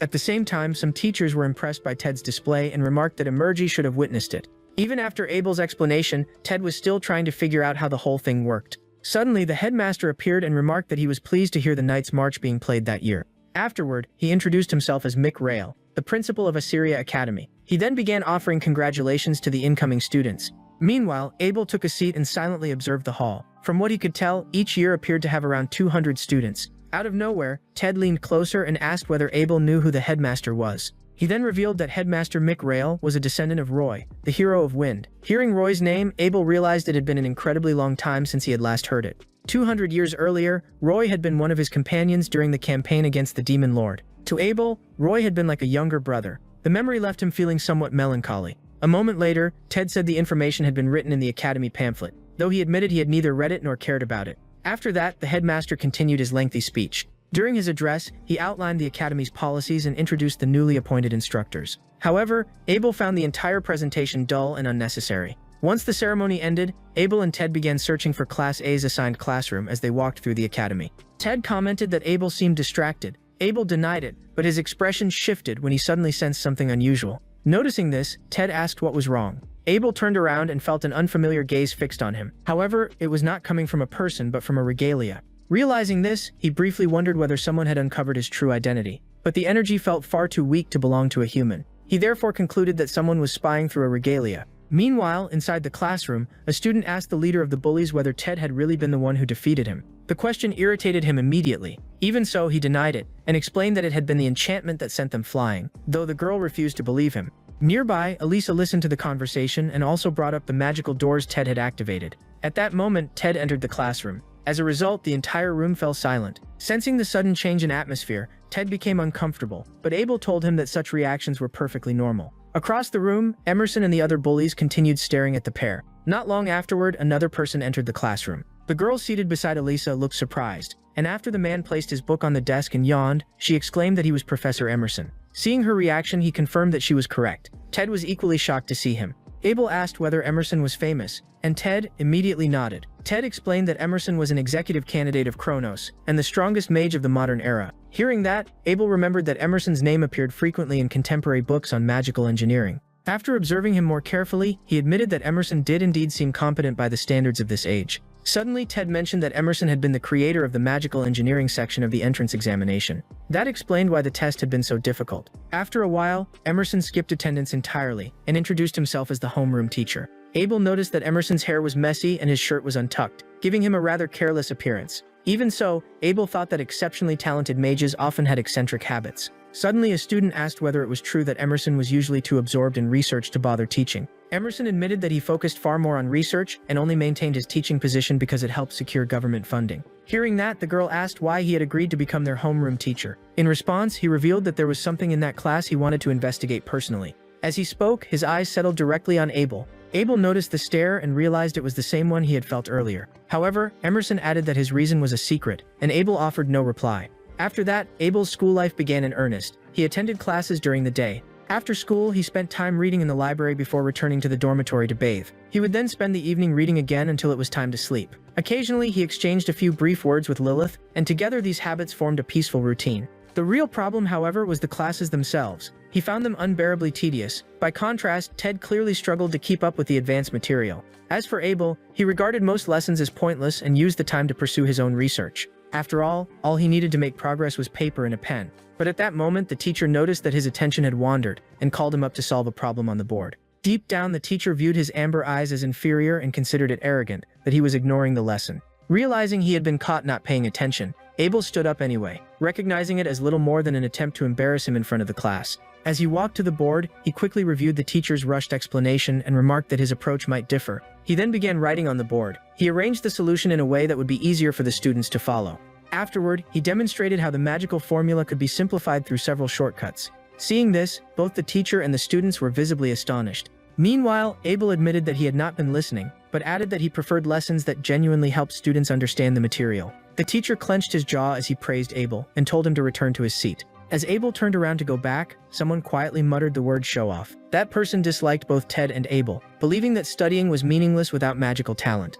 Even so, Abel simply sat back down and paid no attention to the remark. Afterward, he headed to one of the Academy's 5 libraries. The main library held an enormous collection of books, but it was always crowded. Because of that, he only borrowed books from there. He would then read them in the smaller libraries instead. At that moment, someone called out to him. Looking up, he saw Elisa, who mentioned that he studied there as well. Abel was somewhat surprised to find her in the library, but she explained that she could focus better there. She then asked about his homework, and he casually replied that he usually finished it quickly in his room. After that, the two continued studying in silence. Suddenly, Elisa stopped writing and was clearly struggling with something. Abel then suggested that she divide the problem into 2 separate formulas. Seeing that he had returned to reading, she remained quiet. After some time, she called to him again, showed him her notebook, and asked whether her solution was correct. After checking it, Abel realized that she learned faster and understood things better than Ted. Later, outside, Elisa thanked him for the explanation and said it had been easy to follow. She then asked whether he always spent his free time reading in the library. That prompted Abel to ask whether she found it strange. She replied that she did not. Even so, she wondered whether he ever went out anywhere. After all, they lived in a city filled with things that could not be found inside the academy. She then began listing restaurants, fruits, and sweets. Abel pointed out that everything she had mentioned was food. In response, she quickly added places such as secondhand bookstores, which immediately caught his interest. Noticing that reaction, Elisa explained that those shops often carried rare books at low prices. Hearing that, Abel realized he would genuinely enjoy visiting bookstores from this era. She then invited him to go out on a day off as a way of thanking him for helping her. Abel replied that he had no objections. That answer brought a smile to her face. However, someone interrupted them at that moment. Nearby, the bullies mocked Abel for getting along so well with Elisa. Recognizing them, Abel calmly asked whether they needed something. However, the group's leader told him not to act superior when he was merely an external student. He then questioned how someone with inferior eyes had been accepted at all, implying that bribery must have been involved. With that in mind, the leader suggested that Abel retake the entrance examination. After all, he felt confident since Ted was not there to protect him. Meanwhile, Elisa looked surprised when the bully drew out his regalia. Abel, however, remained calm and asked why they hated external students so much. Hearing that, the leader became furious and shouted that external students were not equal to them, even if they had passed the same exam. According to him, internal students had spent years studying, while outsiders simply appeared and behaved as though they belonged there. The thought made him furious. However, Abel realized that their anger was rooted in pride. So he agreed to the challenge, but first dropped his bag to the ground and walked past them, mocking the poor equipment they used in battle. Seeing this, the leader was shocked to discover that his regalia had vanished, along with everyone else's. Elisa was equally surprised and asked when Abel had taken them. Abel inspected the regalias and asked whether they ever bothered maintaining them. He also remarked that the materials had deteriorated badly, creating magical distortions. Afterward, he handed the regalias back and advised them to take better care of their equipment if they wanted to become mages. Once the leader retrieved his regalia, Abel asked Elisa to pick up his bag so they could leave. Meanwhile, the leader stood there trembling with frustration. He gripped his regalia tightly and shouted that Abel should not get so full of himself. He then declared that he would humiliate him. He also warned Abel to pay close attention during the following day's class. Seeing that reaction, Abel remained silent, wondering whether they were still planning something. The next day, Ted was overflowing with excitement because it was finally the day of physical training. Watching him, Abel thought Ted was being a bit excessive, though he understood the enthusiasm. After all, physical training classes were held only once each week. Suddenly, someone arrived and announced that everyone had gathered. He introduced himself as Cantor, the physical education instructor, and remarked that students from the preparatory division might already know him. After that, he announced that they would be playing Huns, which excited most of the class. Ted, however, had no idea what that meant. Cantor then began explaining the rules of the Hunter game, but the leader of the bullies interrupted, saying they already knew how it worked. In response, Cantor replied that they did not fully understand the game. He then explained that the class would be adjusted so that even students unfamiliar with it, or those unable to participate normally, could still understand the rules. Hearing that, the leader commented that external students always required extra effort. Both Ted and Elisa looked surprised by the remark. Even so, Elisa remained unconcerned and declared that external students like them would defeat the others. But Ted asked her to simply enjoy the class. While Abel knew that dealing with defeat later would be much harder for him, Cantor announced that he would divide the students into teams by calling out names. As the others quickly formed groups, Abel waited patiently. Eventually, his team was assigned. Meanwhile, Ted was delighted to find himself on the same team as Abel. However, Elisa called Ted and Abel careless, which left him confused. After she confirmed that he truly had not noticed, Abel realized that Team D consisted entirely of external students. It seemed they had been singled out, which finally made Ted understand. Suddenly, one girl admitted that she was bad at sports, while the boy with glasses said he preferred intellectual activities.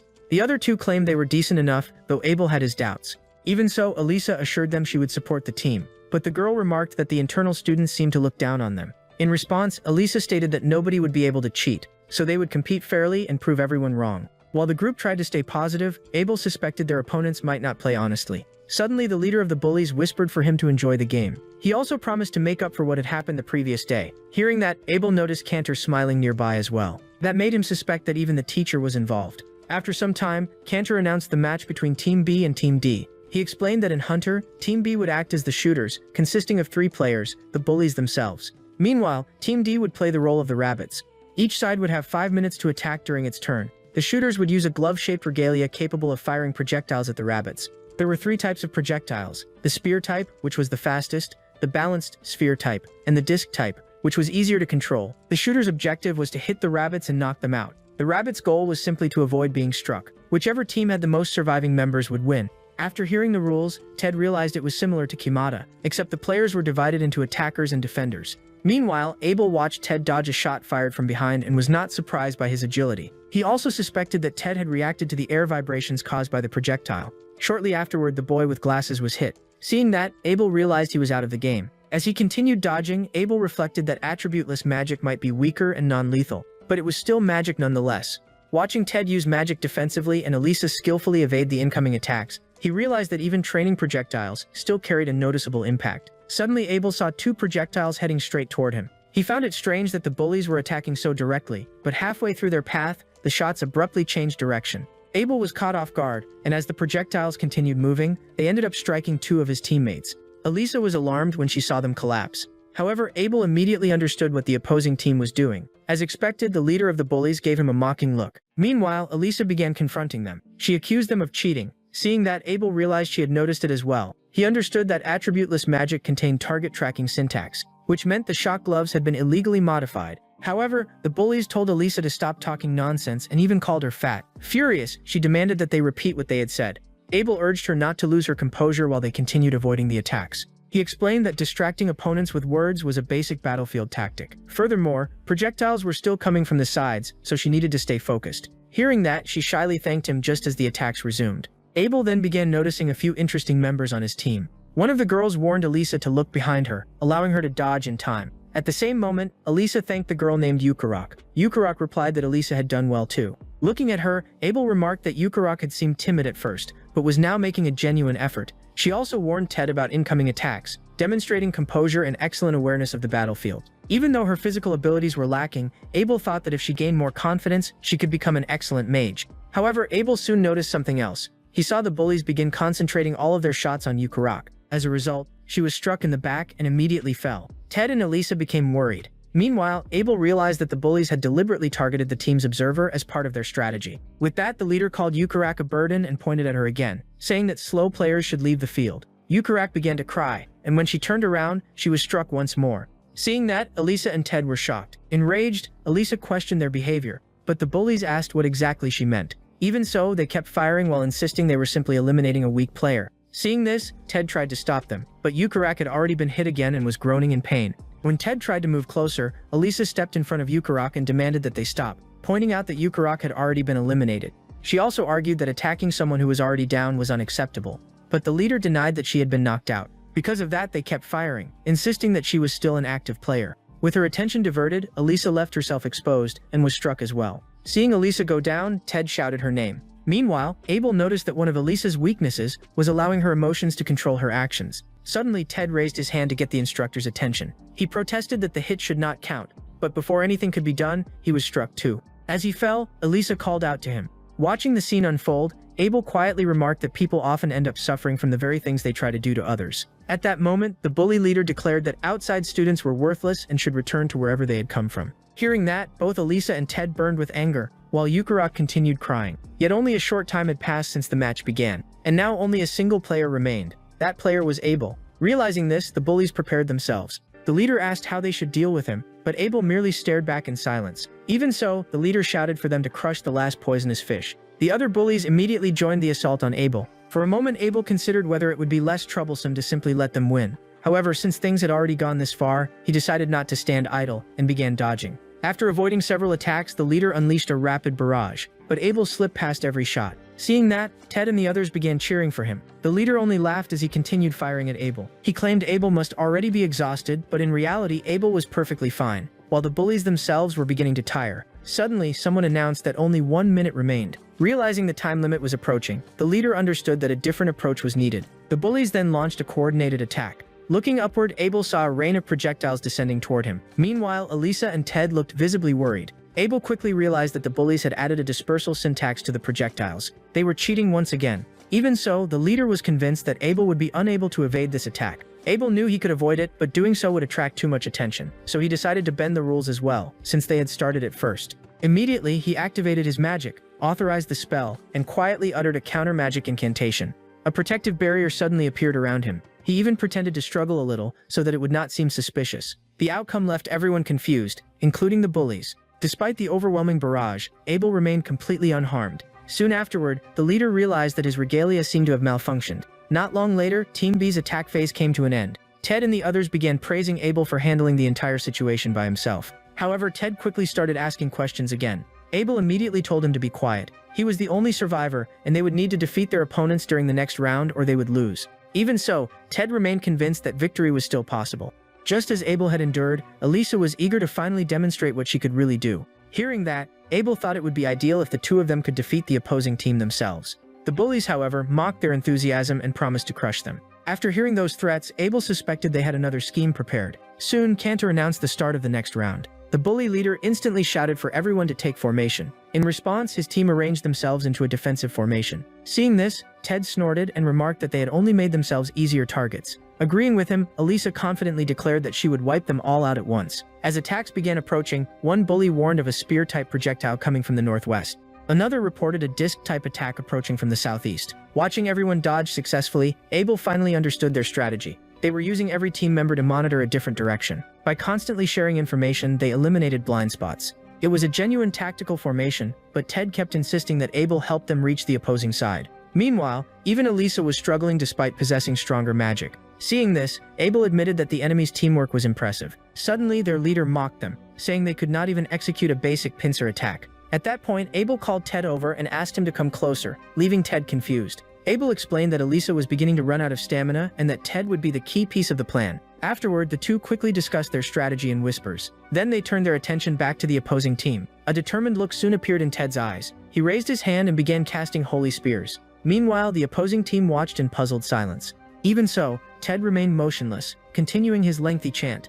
Abel began finding the unusually long casting time rather strange. Ignoring that concern, he started channeling his own magic as well. As Ted continued reciting the spell, magical energy gathered and twisted around his hand. With a final shout, he released power drawn from the abhorrent void. At the same moment, Abel quietly spoke the word Het, and Ted completed the spell known as Tempest Abel. While their opponents were still stunned, one of them suddenly pointed toward the sky above. Countless spears of light descended all at once and crashed down with overwhelming force. The impact slammed the entire group into the ground. Even then, the bully leader tried to stand, only to be struck directly by another attack. Witnessing everything, the referee stood frozen in shock at the sight of the defeated team.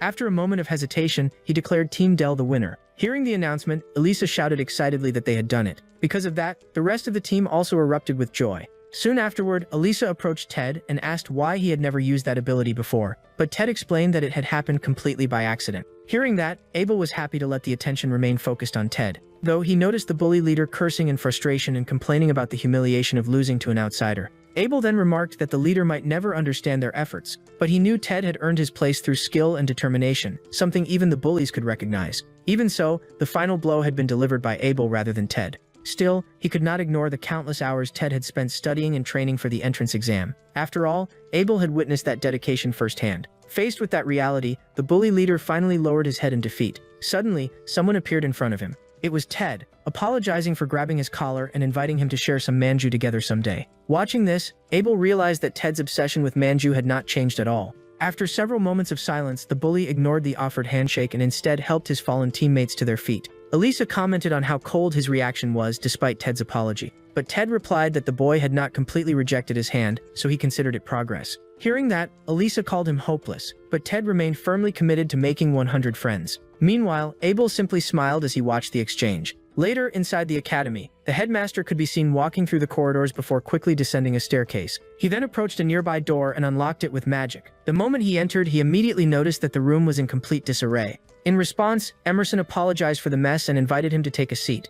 However, the headmaster's attention was drawn to a monitor, and he remarked that Emerson had been reviewing the footage repeatedly. Emerson explained that the images came from a surveillance aircraft he had personally developed. In the recording, Ted could be seen casting his magic and striking the opposing team. The headmaster's interest immediately deepened, and Emerson realized that he had noticed it as well. He pointed out that a concealed spell was present in the footage, something very few people would be able to detect. Looking more closely at the recording, it was possible to see Abel subtly moving his lips as he recited a spell. Because of this, Emerson swore that he would uncover Abel's true identity. Several days later, Abel finally had the chance to explore the capital's culture alongside Elisa. On his way out, he spotted Lilith at the reception desk and asked whether she was on duty that day. Seeing him, she asked if he was heading to the library again, but he simply handed her a document. When she saw that it was a leave permit, he explained that he was going into the city. Lilith's expression immediately became a little gloomy. She then asked whether he would be going with Elisa, which left him confused. Lilith explained that earlier she had received a similar request from a student named Elisa. After hearing that, Abel asked whether there was a problem, and she replied that there was not. Even so, she still seemed hesitant. A moment later, she said it was nothing and wished him a good time, and he replied that he would enjoy himself. Even so, Lilith felt slightly lonelier as he prepared to leave. She called out his name once more and grabbed his uniform. Abel stopped immediately, feeling somewhat awkward. She then asked whether he could go out with her again someday. After a brief pause, he agreed. Hearing his answer, Lilith smiled. Abel thought she had an unexpectedly adorable side, and that despite having lived for 2 centuries, she still occasionally showed a childlike expression. Suddenly, he remembered when she had said that she admired him deeply. As he walked away, he concluded that she had probably meant nothing more than respect. Meanwhile, in the city, Elisa waited patiently. After a while, Abel arrived and apologized if he had kept her waiting. She replied that she had only just arrived herself. Even so, Elisa seemed surprised that Abel had apologized, which made him ask whether that was unusual, but she merely said she had not expected it. Setting that aside, Elisa said she would act as his guide since it was his first time visiting the royal capital. Abel agreed and said he would leave it in her hands. Their first destination was the Memorial Clock Tower, built upon ancient ruins and equipped with an observation deck. Looking around, Abel found the mechanisms fascinating because of how carefully organized they were. Suddenly, Elisa called him over to look through the window. From there, they could see the distant sea, and while examining the view carefully, Abel noticed a ship and asked if it was what he thought it was. Surprised, Elisa asked whether he had never heard of steamships. After she explained, he learned that it was a vessel powered by magic stone fuel and capable of crossing the ocean. Seeing it, he thought the ship must be enormous to remain visible from such a distance, and imagined that observing it up close would reveal even more. Elisa also stared at it with great interest. Suddenly, Abel began smiling as he thought that the day was turning out quite well. Elisa then found herself watching him more closely. Later, after seeing a movie, Abel felt that he had gained a much better understanding of the culture of that era, though countless things in the city still remained unfamiliar to him. As they walked, he asked about a nearby shop because its flashy sign had caught his attention. Elisa struggled to explain it at first, but eventually said that it was a game center. Since Abel still did not understand, she added that it was a place where people spent their free time and money on entertainment and games. Hearing that, Abel found it interesting because entertainment culture had developed in a completely different direction from what he remembered. Curious, he suggested that they go inside, although Elisa was also uncertain since it would be her first visit as well. The two entered together, unaware that a regalia spy was already watching them from within the building. They saw numerous people enjoying different games, but their attention was quickly diverted when someone noticed they were students. Suddenly, a skeletal mascot tapped Elisa on the shoulder and asked what she was doing there. The sight of the skeleton startled Elisa, and she instinctively grabbed onto Abel, who calmly told her to relax. He explained that it was merely an artificial figure animated through magic. Realizing that, Elisa immediately let go and apologized. The skeleton replied that reactions like that were nothing new to him, though Elisa clarified that her apology had not been directed at him. Putting that aside, the skeleton informed them that the section with spinning games was restricted to adults and directed them toward the area open to all ages. The two headed there, and Abel soon found himself surrounded by all sorts of unusual attractions. Suddenly, Elisa pointed excitedly at something and rushed toward a claw machine. Looking inside, she confirmed that it truly contained a low-level monster figure. Excitedly, she said that she loved that particular series. Abel looked puzzled, so she explained that it was a collection based on legendary magical beasts from ancient times, redesigned into cute forms and marketed as low-level monsters. She also mentioned that there were 200 varieties, and that the collection was extremely popular among young people. Hearing that, Abel inspected the doll more carefully. It did not take long for him to realize it looked familiar, since he had fought creatures resembling it in the past. Suddenly, Elisa pointed to her favorite monster, named James. She admitted that his appearance was not the type most girls would obsess over, but she believed he would be formidable in combat. Abel confirmed that assessment. He explained that James's breath could turn anything into stone, and that 3 villagers had once been petrified by it. He also added that they had defeated it using wind magic. Afterward, they rescued the villagers and developed a spell capable of reversing petrification. After hearing all that, Elisa fell silent. A moment later, Abel realized he might have revealed too much. Seeing her bewildered expression, he understood that he had spoken far too naturally about powerful enemies from long ago. Now he found himself wondering how to explain that. Suddenly, Elisa burst out laughing and said she had not expected him to tell such an elaborate joke. Abel decided not to pursue the matter further, but she called out to him again. Elisa then asked whether he found it strange that she preferred strong characters over cute ones. She wondered if he thought that made her less feminine, revealing a trace of insecurity. He replied that it was perfectly natural for people to have different tastes. He also said that it suited her well, and that what mattered most was a person's nature, rather than outward appearances. Those words left Elisa completely stunned, though she still managed to thank him. After that, she admitted once more that James was her favorite. Abel then asked whether she wanted the doll. She shyly answered yes, though she believed winning it was impossible because the claw looked too weak to lift it. Abel studied the machine for a moment and agreed. Using his analytical eyes, he quickly determined that the claw had intentionally been made weak. On top of that, the controls had clearly been designed to be frustrating. After reaching that conclusion, he remarked that the business practice was rather dishonest. Even so, he felt no guilt about what he intended to do next, prompting Elisa to ask whether he was planning to win the doll. After inserting a coin, Abel replied that magicians like them specialized in making the impossible possible, so it could hardly be considered theft. After all, he had paid the required fee to play, so he activated his magic, blending physical force with magical energy. As a result, energy wrapped around the claw, allowing it to grip the doll securely, lift it up, and carry it over before releasing it. Moments later, the doll dropped into the prize compartment. Meanwhile, Abel found it both fascinating and oddly disappointing to encounter James again after 2 centuries. After collecting the prize, he handed the doll to Elisa, who stood motionless for a moment. Even so, she accepted it and said she would keep it for the time being. She also promised to take good care of it, though her flushed cheeks suggested she was embarrassed.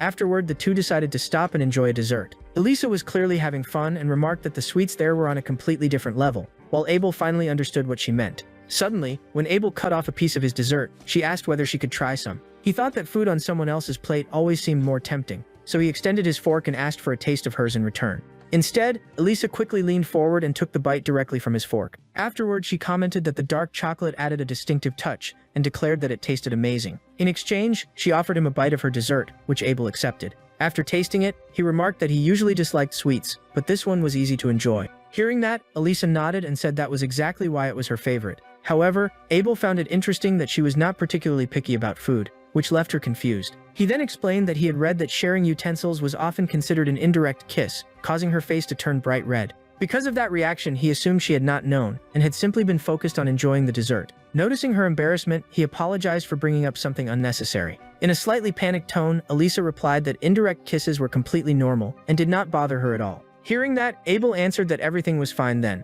Even so, he could tell she still seemed troubled, but he chose to trust her words. Changing the subject, he looked around and remarked that this street felt different from the others. Elisa noticed it as well and commented that the area had a retro atmosphere. Abel agreed, saying that it felt nostalgic. At those words, her expression suddenly became serious. She then explained that there was a difference between something being retro and something being nostalgic, which immediately put her on alert. After that, she asked who he really was. From the entrance examination to the enchantments he had placed on his uniform, Elisa believed that Abel's abilities were far beyond what could be expected from an ordinary student. Upon hearing that, Abel began considering how he should answer, since he wanted to keep his past hidden and share it only with Lilith to avoid unnecessary trouble. At this point, all he wanted was a peaceful and uneventful life. Before he could reply, something shining behind Elisa caught his eye. The moment he noticed it, he decided that dealing with it came first. As he rose from his seat, he thought that being watched at school was one thing, but being monitored outside of it was unacceptable. Elisa noticed him moving and started asking what he was doing, but Abel kept walking toward her. As a result, she froze when his face moved closer, causing her to panic internally. At that moment, Abel launched a fireball enhanced with accelerated projectile speed. Shortly afterward, a sharp explosion echoed behind her. Seeing Elisa's startled reaction, Abel remarked that it was probably just a faulty street lamp, and attempted to resume their conversation. But Elisa cut him off, and her mood shifted. Afterward, she told him to forget the matter, and apologized for prying into his affairs. Abel was confused, but Elisa stayed silent and kept her gaze lowered, thinking that she did not want to feel shut out. After all, she was already certain of her feelings toward him. Later, while they were on their way back, Abel could still sense that someone was observing him, and decided it was time to handle it. He stopped walking and told Elisa to return on her own. Confused, she asked why. He explained that he had forgotten something at the last shop they visited, and needed to go back. After hearing that, she reluctantly agreed and said she would see him the next day. Abel nodded and thanked her. Once she left, he headed into a nearby alley. When he stopped, he turned around and stated that he knew someone was there. He also mentioned that there were 2 people and ordered them to reveal themselves. Soon afterward, a woman stepped out and remarked that Abel had sent Elisa away because of them. For that reason, she said she admired clever children like him. Abel noticed her silver eyes and realized she was using magic to blend into her surroundings. In addition, her clothing was deliberately minimal in order to improve the precision of her magic. Suddenly, another voice spoke up, surprised that a mere kid had detected their presence. He added that it was uncommon for someone so young to realize they were being tailed. When Abel saw him leap down, he noticed his emerald green eyes and concluded that he was a wind mage. The woman then commented that Abel had lived up to the expectations of the person who had recognized his talent. Seeing that, Abel demanded to know who that person was and what their objective might be. At that moment, the man scolded the woman for saying too much. Even so, he insisted that they were still professionals. The woman added that she would never reveal a client's identity, not even when facing death. In response, Abel raised his hand as magic began gathering around him. He remarked that opponents like them were exactly what motivated him. Meanwhile, back at the academy, Emerson reflected that no human would ever fight an insect, just as no human would debate the stars with a monkey. Because of that, he felt there was no one in the world truly capable of discussing magic with him. His talent as a mage had been obvious since childhood. By the time he became a student, he had already created his own regalia.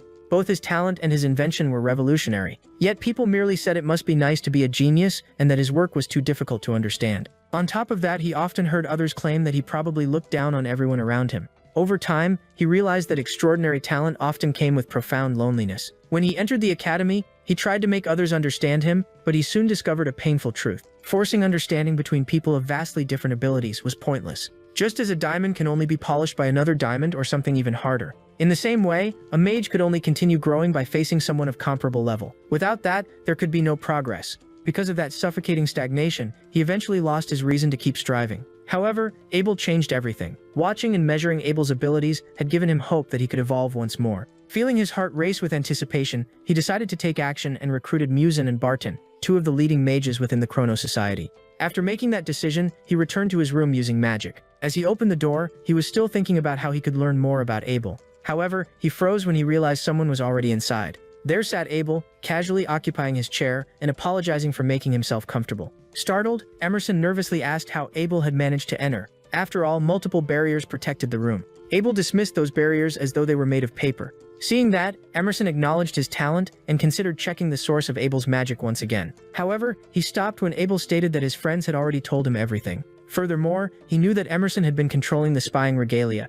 Abel then ordered him to stop using it. At that point, Emerson fell silent, since not only had his associates been defeated, but they had also exposed him. He began to suspect that Abel had used brainwashing magic, something that required both exceptional intellect and tremendous skill. Even so, he asked what Abel would do if he refused. Almost instantly, he recoiled as the atmosphere changed. Abel's expression hardened, and he declared that Emerson would die right there. The overwhelming killing intent crashing down on him caused Emerson's hands to shake uncontrollably. Realizing he could not endure it much longer, he shouted that he understood. He quickly assured Abel that he would comply with the demand, and the oppressive pressure gradually faded away. After that, Abel thanked him. Suddenly, Emerson said there was one thing he wanted to know. He asked why someone as powerful as Abel remained at the academy when there was nothing left there for him to learn. Abel replied that his sole objective was to enjoy a peaceful school life and nothing more. Hearing that, Emerson asked whether he was simply there to enjoy his youth, and Abel confirmed that he was. Even so, Emerson found it impossible to accept. He insisted that Abel's talent surpassed even his own, and that such ability should not be wasted among ordinary students.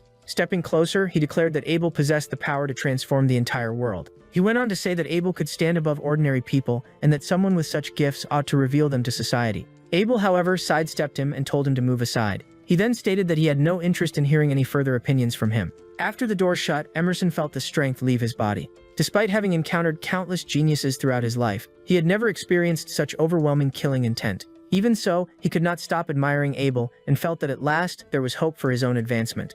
Later that night, Elisa went to Ted and told him that Abel was not in his room. She mentioned that she had expected to find him there, but Ted replied that Abel disappearing without notice was nothing unusual. Even so, he offered to pass along her message, but Elisa chose to speak to Abel herself the following day. Later, outside, Elisa sat alone on a bench while holding her plush doll. She quietly muttered that all she wanted was to thank Abel. Suddenly, she heard a voice remark that they had been summoned unexpectedly. She immediately recognized Abel's voice and hurried toward the sound. When she got closer, she saw Abel together with Lilith. The sight caught her completely off guard. Meanwhile, Abel looked puzzled while Lilith said that she had only wanted to hear his voice. He reminded her to avoid doing anything that would attract attention and asked her to return, adding that they could talk after school if she needed to. Neither of them noticed Elisa watching from a distance. Without warning, Lilith kissed Abel on the forehead, bringing their faces close together while she continued leaning against him. She appeared entirely at ease when he remarked that she had not changed at all. Meanwhile, Elisa hid behind a bush in embarrassment, panicking as she tried to process what she had just witnessed. The next day in the city, Yukarak greeted Elisa cheerfully. However, her smile faded as soon as she sensed that something was wrong. Elisa answered without enthusiasm, causing Yukarak to wonder whether something had happened. She also found it strange that Elisa ordered only coffee, since she normally loved sweets. Concerned, she said she was willing to listen if Elisa wanted to talk. After a brief silence, Elisa admitted that she had seen something disturbing. She explained that she had seen Abel with Lilith and that the two had been kissing. She then called Yukarak by name and asked whether they were in a relationship. Seeing this, Yukarak realized that Elisa had feelings for Abel and quickly tried to reassure her. She explained that Abel and Lilith were blood relatives. Hearing that, Elisa was stunned, and Yukarak added that it was fairly well known, and that even Ted was aware of it, though he thought the two behaved somewhat differently from most siblings. Even so, Elisa insisted that it still was not normal. They were related by blood, yet they met in secret and kissed. Yukarak replied that the teacher-student relationship made their interactions more complicated, which immediately caught Elisa's attention. She then explained that if they truly shared a very close family bond, occasional displays of affection through kisses would not necessarily be strange. After thinking it over for a while, Elisa admitted that Yukarak had a point. Once she had time to process everything, she loudly concluded that there was nothing wrong with family members kissing. Even so, the fact that Emerson addressed Abel as Abel-sama still bothered her. However, she decided that there were many different kinds of families in the world. Feeling more at ease, she thanked Yukarak and said her appetite had returned. Yukarak felt relieved, but was immediately startled when Elisa quickly ordered a cake along with an enormous bucket-sized parfait. Meanwhile, inside the academy, several students watched a first-year student exercising nearby as he ran. They wondered how long he had been training, and one estimated around 2 hours, astonishing the others. As he ran, Abel reflected that physical training ought to be part of his regular routine. However, despite it being a day off, the training room remained completely empty. To him, this showed that modern mages neglected physical knowledge and conditioning. Not long afterward, Ted appeared, shouting that he had been searching everywhere for him. He then asked whether Abel had been there the entire time. Abel found it troublesome that Ted of all people had discovered him in such a peaceful place. Even so, he asked what Ted wanted. Ted asked whether Abel had already chosen a research group. Hearing that, Abel vaguely recalled the topic being mentioned during the entrance ceremony. Ted commented that he had completely forgotten about it, and Abel admitted that he had never been interested in the first place. Even so, Ted explained that research groups were clubs where students studied magic or regalia. Some were even recognized nationwide, but Abel viewed them as nothing more than student-level activities. Nevertheless, Ted invited him to attend the research group recruitment event.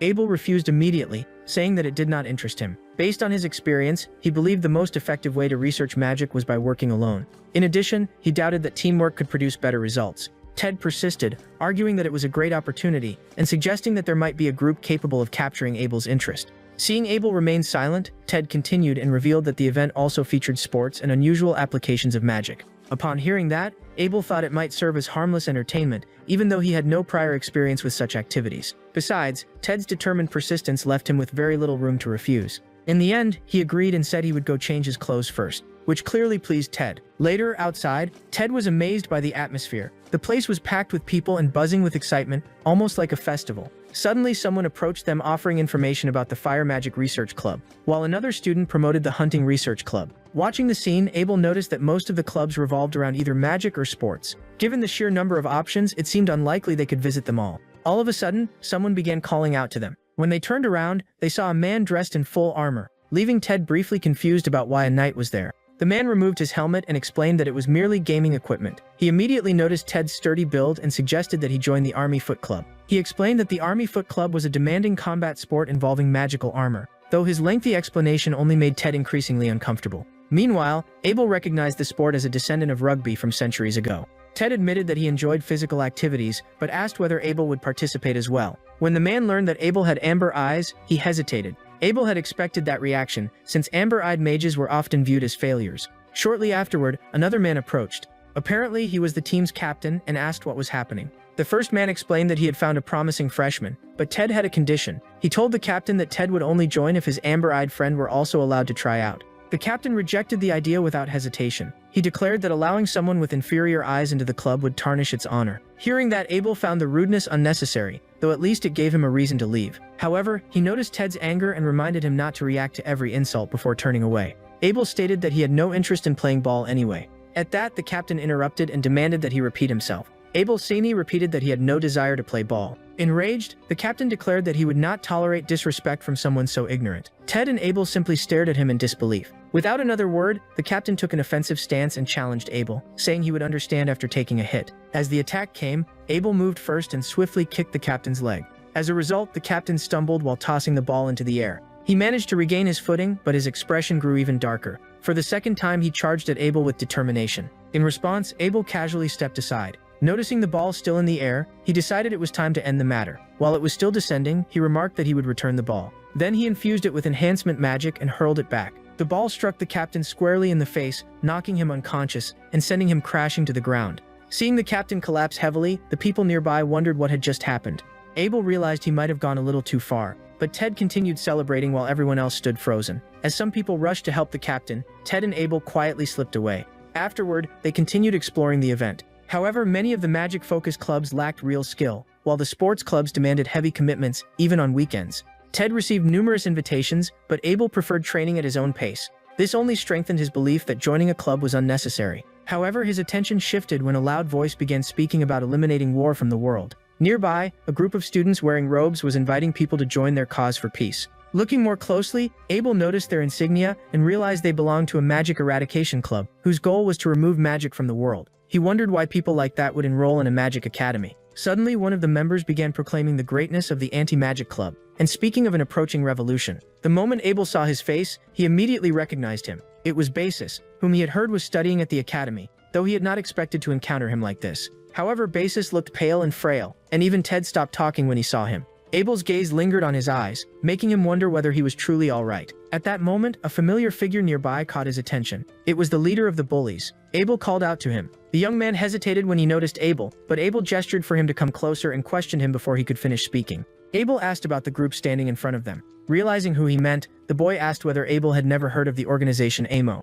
When he saw that Abel genuinely did not know, he explained that AMO was an anti-magic organization. Publicly, they preached peace and the end of war, but their use of radical methods and ideologies was a well-known issue, though Abel seemed unaware of it. He then suggested that Abel study subjects beyond magic, and changed the topic. He asked whether Abel had chosen a club yet, but Abel replied that he had not. The boy commented that nobody wanted a student with inferior eyes, but Abel told him to leave. Even so, he refused and said he knew the perfect club for him. He then asked Abel to follow him to a club that would actually accept him. Seeing this, Abel agreed, saying that one more disappointment would make no difference, which irritated the boy. After walking for some time, they finally stopped, and he pointed toward a table ahead. A girl was sitting there holding a parasol. The moment he saw her, Abel sensed that something was unusual. He noticed that everyone avoided walking near her without even glancing in her direction. Suddenly, the boy told him that her name was Noel, a student known throughout the academy as the Ice Queen. Seeing Abel's confusion, he explained that everyone from the preparatory school knew who she was. After all, she excelled in both academics and combat, yet avoided forming any kind of personal connections. Furthermore, no one had ever seen her smile, which was how she had earned her nickname. Even so, he thought Abel might get along with her, since people with similar personalities often gravitated toward one another. Abel then observed Noel from a distance. He noticed that her sapphire-colored eyes marked her as a specialist in water attribute magic, which likely inspired her title. In addition, she radiated power far beyond what was typical for a student. Suddenly, Abel spotted a book about ancient magic on her table, and began wondering what people in the current era actually considered ancient magic. Noel, however, seemed completely unaware of his presence. As he approached the table, Abel lightly tapped its surface to get her attention. She immediately raised her eyes toward him. Abel then said that he was interested in the club and remarked that her uniform was the same as his. His tone remained casual throughout. Without warning, Noel set her book aside and handed him a box to solve. The moment he saw it, Abel was mildly surprised. It was something known as the Labyrinth Corridor, a device designed to test a person's ability to decipher complex magical syntax through a puzzle-like challenge. To Abel, it stirred a sense of nostalgia, and the craftsmanship was detailed enough to suggest it was not mass-produced. Because of that, he suspected Noel had built it herself. Focusing on the task, he began analyzing the magical syntax embedded within the box. He then channeled magic into it, adjusting the correct sequence of internal pathways. Within moments, the mechanism opened with a sharp click. Seeing this, Noel's eyes widened in astonishment. Abel simply handed the solved box back without saying a word. She immediately inspected it for damage, but he assured her that it was untouched, and that he had genuinely solved the puzzle. Even so, Noel seemed skeptical, since a challenge like that should have taken at least an hour to complete. Abel then reminded her that he had passed the test, and that it was now her turn to explain the club. Noel agreed and decided to take him to the club room. With that, the two of them headed back into the academy. Along the way, Abel noticed that they were passing through a restricted area, and asked whether they were really going the right way. Noel merely replied that they had already arrived. In front of them stood nothing more than an ordinary wall. However, Abel immediately understood what it was. Noel removed the necklace she was wearing, whose pendant was made from engraved metal, and pressed it against the wall like a key. A glowing doorway instantly appeared on the surface. Seeing that, Abel realized it was a hidden entrance. The two of them stepped inside. As soon as they entered, Noel led him into the club room. While she occupied herself with a few things, Abel looked around the area. The room was packed with shelves containing thousands of books. He remarked that it was unusually large for a student club and asked where the other members were. Noel replied that there was no one else. That answer left Abel confused. She then clarified that there were no other members at all. Hearing that, Abel quickly understood the reason. If solving the labyrinth corridor served as the entrance exam, very few students would be capable of passing it. He began examining the bookshelves and noticed that many of the books were quite old. The one in his hand, for example, was roughly 50 years old. He then asked which book was the oldest. Noel replied that a few were around 100 years old, but none were older than that. Most ancient texts had been destroyed during the Great Calamity. Hearing that, Abel was not particularly surprised. More than 200 years earlier, his party of heroes had defeated the Demon King and brought peace to the world. However, only a year later, disputes over the conquered territories triggered a human war that lasted for an entire century. That conflict became known as the Great Calamity, and the death toll likely surpassed even that of the war against the Demon King. Noel added that the prolonged conflict had exhausted humanity and strengthened anti-magic movements. Those groups sought to eliminate magic from the world entirely. During that process, most magical texts were burned. Abel was surprised, though not exactly outraged. Noel explained that even some influential leaders had supported anti-magic movements. As a result, discussing the book burnings had become almost taboo, and modern magic was merely a shadow of what had once existed. Because of that, the purpose of her club was to rediscover and study ancient magic. Seeing this, Abel considered the goal a noble one. Most people of that era were not even aware that magic was declining. Therefore, simply recognizing that reality was enough proof that Noel was an exceptional mage. Suddenly, she asked somewhat nervously whether he was going to laugh at her. Many people, after all, claimed that regalia-based magic was far more practical. Indeed, regalia allowed anyone to use magic in a standardized way, and that approach had become the norm. However, Noel had devoted her entire life exclusively to the study of ancient magic. Because of that, other mages viewed her as strange, which had likely left her isolated. Even so, Abel assured her that he would not laugh. Moreover, he had no interest in mocking the efforts of others. Hearing that, Noel found it intriguing and asked for his name. Abel gave his answer. She then introduced herself as Noel. Shortly afterward, she showed him the key to the room and handed him a copy, asking him to return the next day because there was something she wanted to show him. The following day at the academy, Abel tried waiting for Ted, but classes had already ended. He assumed Ted was probably exhausted after being chased around by sports clubs trying to recruit him, so he decided to leave him alone. Furthermore, Abel assumed that some club captain would eventually recruit Ted before long. While he was thinking about that, someone called out to him. Turning around, he saw Elisa walking toward him. She asked whether he had already chosen a research club. Abel replied that he had looked at a few of them but had not made a final decision yet. Elisa then mentioned that she planned to visit a club the following afternoon. She added that she had always wanted to ride a dragon and asked whether he would like to come along. After glancing at the flyer, Abel realized it was for the Dragonflight Club. Once he noticed that, he remembered that he had not encountered a dragon since being reincarnated, so he agreed to join her. Elisa was visibly excited before heading off. Before leaving, she reminded him of his promise and told him he was not allowed to back out. Seeing that, Abel thought she ought to make more friends instead of relying so heavily on him. Afterward, he continued on his way. A little farther ahead, he noticed someone and recognized Emerson. Abel called out to him. When Emerson turned around, Abel asked what he was doing in front of the club room. Upon realizing it was Abel, Emerson greeted him warmly, but Abel repeated the question. Emerson then explained that he served as the advisor for the Ancient Magic Club and occasionally stopped by to check on things. He assured him there was nothing suspicious about it. Even so, Abel did not appear convinced. Emerson then asked him to place a little trust in him. After that, he asked why Abel was there. Abel answered that he had something to do inside the club room. At that, Emerson immediately understood what he meant. He began to suspect that Noel might also have taken an interest in Abel. As a result, he decided to chat with him for a while. He explained that Noel had entered the academy through the principal's recommendation and was the only first-year student exempt from attending classes. That was because her abilities surpassed those of most instructors. As a result, the academy could not provide lessons suited to her level. Instead, she had been granted access to the secret library and allowed to pursue her studies independently. Emerson then remarked that Abel possessed the qualifications for the same treatment and offered to exempt him from classes as well. Abel rejected the offer without hesitation.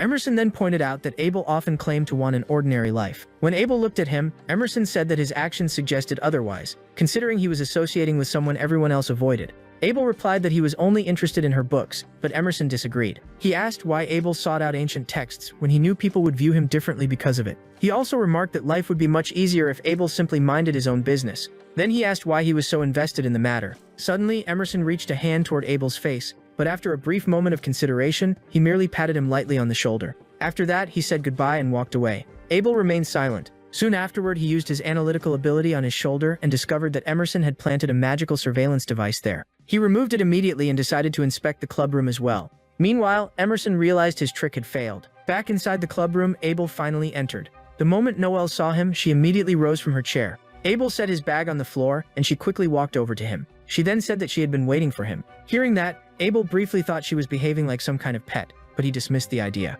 He then remembered why he had come and immediately asked what she wanted to show him. Noelle picked up a box from the table, removed a book from it, and handed it to Abel. She explained that she had brought it from her home. Looking closely, Abel noticed burn marks on the book, but it was bound by magical chains covered in intricate inscriptions, making it difficult to open. Noelle then revealed that it was known as the Casic Records. Upon hearing that name, Abel recalled reading about the item in historical documents. Legends claimed that mastering the magic contained within it granted dominion over the world, a belief that had sparked wars even during the Great Calamity. He did not ask why she had brought it. Noelle replied that she wanted to read ancient books. Seeing how casually she handled such an artifact, Abel suspected she came from nobility or perhaps even royalty. At the very least, she was no ordinary person and had likely been raised under unusual circumstances. Suddenly, Noelle began removing the chains from the book so she could show him her treasure. As he examined it, Abel realized the magical formulas inside were extraordinarily refined and precise. Although the burn damage had rendered parts unreadable, much could still be inferred from what remained. Even so, he could not imagine who might have written formulas that sophisticated 200 years earlier. As he turned the pages, the familiar style of writing caught his attention. When he reached the final page and read the words, "To my dear companion Daytona," he was stunned. He then asked whether the book had been passed down through her family. Noelle replied that she had discovered it in a family storage room, and that one of her ancestors had received it from a highly skilled mage. Hearing that, Abel's suspicions were confirmed. Noelle then asked whether he could read the book. Of course he could. After all, he had written it himself. It was composed in an ancient language that would be difficult for anyone except a dedicated scholar to understand. Even so, Abel explained that the page dealt with resurrection magic, which left Noelle astonished, since such magic was far beyond the level of an ordinary student. Abel briefly described the contents while studying her face. He noticed that she resembled Daytona in her younger years. Because of that, he became certain that Noelle was a descendant of the hero of water. Noelle was fascinated and even asked him to teach her more about the book. Abel declined, saying that curfew was approaching and that he would be busy the next day as well. Noelle was visibly disappointed. Seeing her reaction, Abel offered her a deal. If she allowed him to keep using the club room, he would teach her how to read the book the next time they met. Caught off guard, Noelle happily agreed. The following day, after classes ended, a student at the Dragon Stables welcomed the visitors and thanked them for coming to the Dragonflight Club. The overly enthusiastic reception surprised Abel and the others. On top of that, the members dressed flamboyantly and wore heavy cologne. It was hard to believe those young men were dragon riders. Taking care of dragons was no easy task. They consumed enormous amounts of food, possessed high intelligence, and could become aggressive without warning. Abel found it difficult to imagine such carefree youths handling that level of responsibility. Elisa began apologizing, saying she had not realized the club was like this. At that moment, a girl asked if she could ask a question, and the club leader gave his permission. She asked what separated their club from the Dragon Knights Club. The leader answered that the biggest difference was the atmosphere. Their club's purpose was simply to have fun. Therefore, everyone was free to enjoy themselves, whether they rode dragons or not. Hearing that, Abel understood why the environment felt so relaxed, though he still found it odd. In his era, dragons had been regarded as valuable assets rather than recreational attractions. It showed just how peaceful the world had become. Suddenly, the leader announced that it was time to ride the dragons and instructed the visitors to pair up with veteran members. Abel noticed that all the veterans were pairing off with the girls. Besides him, every visitor was female, while all the experienced members were male. It became obvious that the dragons were merely an excuse for flirting. The leader then approached Elisa, assuming she had come because of him. Elisa quickly clarified that she had come with her friend. The leader immediately shot a cold glance at Abel. Even so, he asked Elisa whether she would like to fly with him and promised to prepare the finest dragon available. Elisa cut him off and stated that she wanted to fly with Abel. The leader explained that the dragons only had 2 seats and that 2 beginners were not allowed to ride together. Elisa hesitated. Abel knew how excited she had been for this, so he told her not to worry about him and simply enjoy the experience. To his surprise, that only seemed to irritate her.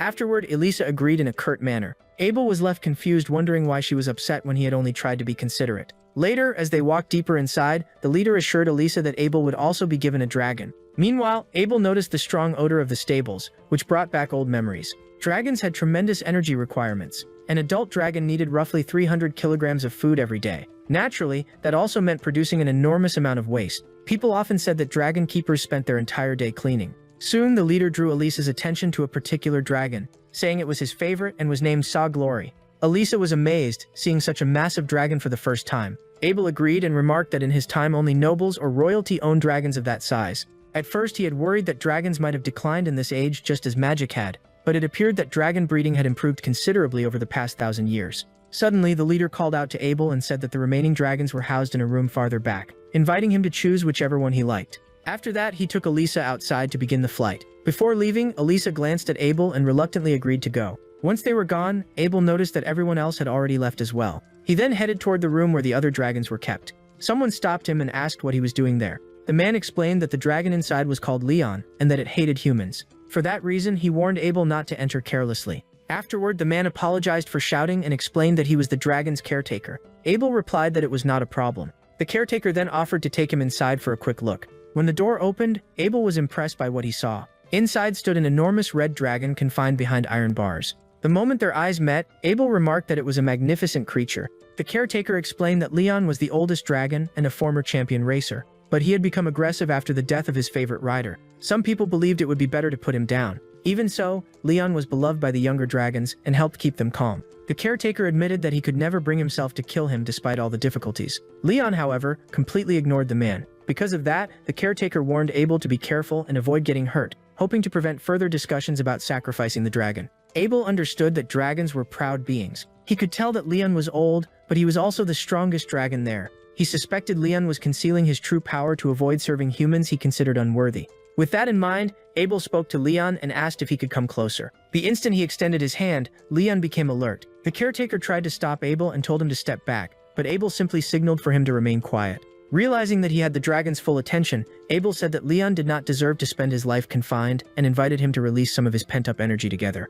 Leon remained motionless, but Abel sensed that the dragon wanted to test his mana, so he created a small sphere of magic and allowed it to drift slowly toward the dragon. The caretaker watched in stunned disbelief as Abel carried out this strange action. A few moments later, Leon lowered his head before him. The caretaker stammered, unable to believe what he was witnessing. Then Abel told Leon that his caretaker was someone trustworthy, and that he hoped the dragon would listen to him. Leon turned his gaze toward the caretaker, who looked extremely nervous. Even so, the man asked Abel who he truly was. Abel replied that he was nothing more than a student and that he intended to take Leon out for a little while. Meanwhile, Elisa and the club leader had just finished their flight and landed. As she climbed down from the dragon, Elisa was amazed by the scenery. From that height, both the academy and the city looked tiny. She thought the experience would have been even better if Abel had been there with her. Suddenly, the leader offered her some tea, and Elisa accepted without a second thought. While she drank it, he suggested that they take a short break. Without warning, Elisa began to feel strangely ill. She noticed that the leader was holding her hand and jerked back in alarm, causing the teacup to slip from her grasp and shatter on the ground. She immediately ordered him to stop. The leader seemed puzzled by her resistance and implied that this was why she had come. He also made insulting remarks about a girl being alone with a man. Then he suddenly asked whether she would rather be with Abel, though perhaps it was already too late for that. Furious, Elisa called him a disgrace to the nobility. As she summoned her fire magic, she demanded that he prepare himself. Before she could act, her body started trembling violently, and she collapsed onto the ground. The leader smiled in satisfaction when he realized the drug was taking effect. Hearing that, Elisa understood that he had drugged her. He then bragged about his alchemical abilities and assured her that she would be unable to move. Afterward, he invited her to have some fun with him, but Elisa could only stare at him in shock before turning her gaze away. Meanwhile, Abel was busy praising Leon's incredible speed, noting that even during his own lifetime, very few dragons could rival him. Suddenly, his attention shifted when he noticed several club members nearby flirting despite belonging to a dragonflight club. Then something below caught his eye. It was the club leader, and he was leaning far too close to Elisa. At that moment, Elisa tried to call out to Abel, but the leader dismissed the idea, claiming that Abel's dragon was the weakest one. According to him, it was too stubborn to fly and far too proud, much like Elisa herself. Because of that, he suggested that Abel might have already been eaten by it. Elisa's anger immediately boiled over, and she demanded that he let her go. However, he replied that she should act more obediently if she wanted him to be nice. In response, Elisa shot him a look filled with disgust. When the leader started touching her, Elisa cried out for Abel's help. Almost instantly, the leader was seized by the head as Leon appeared beside him. Abel reminded him that any act committed without consent was strictly forbidden under Academy regulations. The moment she saw Abel, Elisa felt an overwhelming sense of relief. Even so, the leader demanded that Abel stop touching him. He then asked how Abel had arrived there with Leon, but Abel answered that Leon was special and described the leader's behavior as harassment. The leader merely laughed at the accusation. He then claimed that Elisa had not been resisting and that Abel was simply interfering. Before Elisa could object, Abel spoke on her behalf. He stated that she was not some spineless aristocrat who would surrender to him and ordered him to let her go. Upon hearing that, tears welled up in Elisa's eyes. The leader then drew his regalia and mocked Abel's inferior eyes, claiming they were incapable of using magic. Next, he aimed his weapon and decided to eliminate both Abel and his dragon, firing a flaming projectile. Leon immediately shielded Abel from the attack. Seeing this, Abel leaped upward and cast magic onto Leon's wing. As a result, before the projectiles could reach them, Leon beat his wings with tremendous force and scattered them. Afterward, Abel landed behind the leader, who immediately aimed his regalia at him once again. However, Abel quickly observed the leader's wrist. After analyzing the weapon, he neutralized its magical syntax. So when the leader tried to fire again, nothing happened. Frustrated, he threw the weapon aside. Then he summoned Saint Glory to attack. The creature looked down and found Abel standing there. But before it could make a move, a powerful stomp from Leon shook the entire area. The leader, Elisa, and Abel were all briefly stunned. However, it became obvious that Leon was determined to protect Abel. Leon fixed his gaze on Glory, and the creature froze immediately. Afterward, Leon locked eyes with the leader as well. The moment Glory saw that, it understood immediately and turned toward its own master. Terrified, the leader insisted that Glory's enemies were in the opposite direction, but the dragon ignored him, grabbed him, and lifted him into the air. The leader screamed in panic while Abel and Leon watched in silence. After that, Elisa's mood changed completely, and she became cheerful again as she rode on Leon.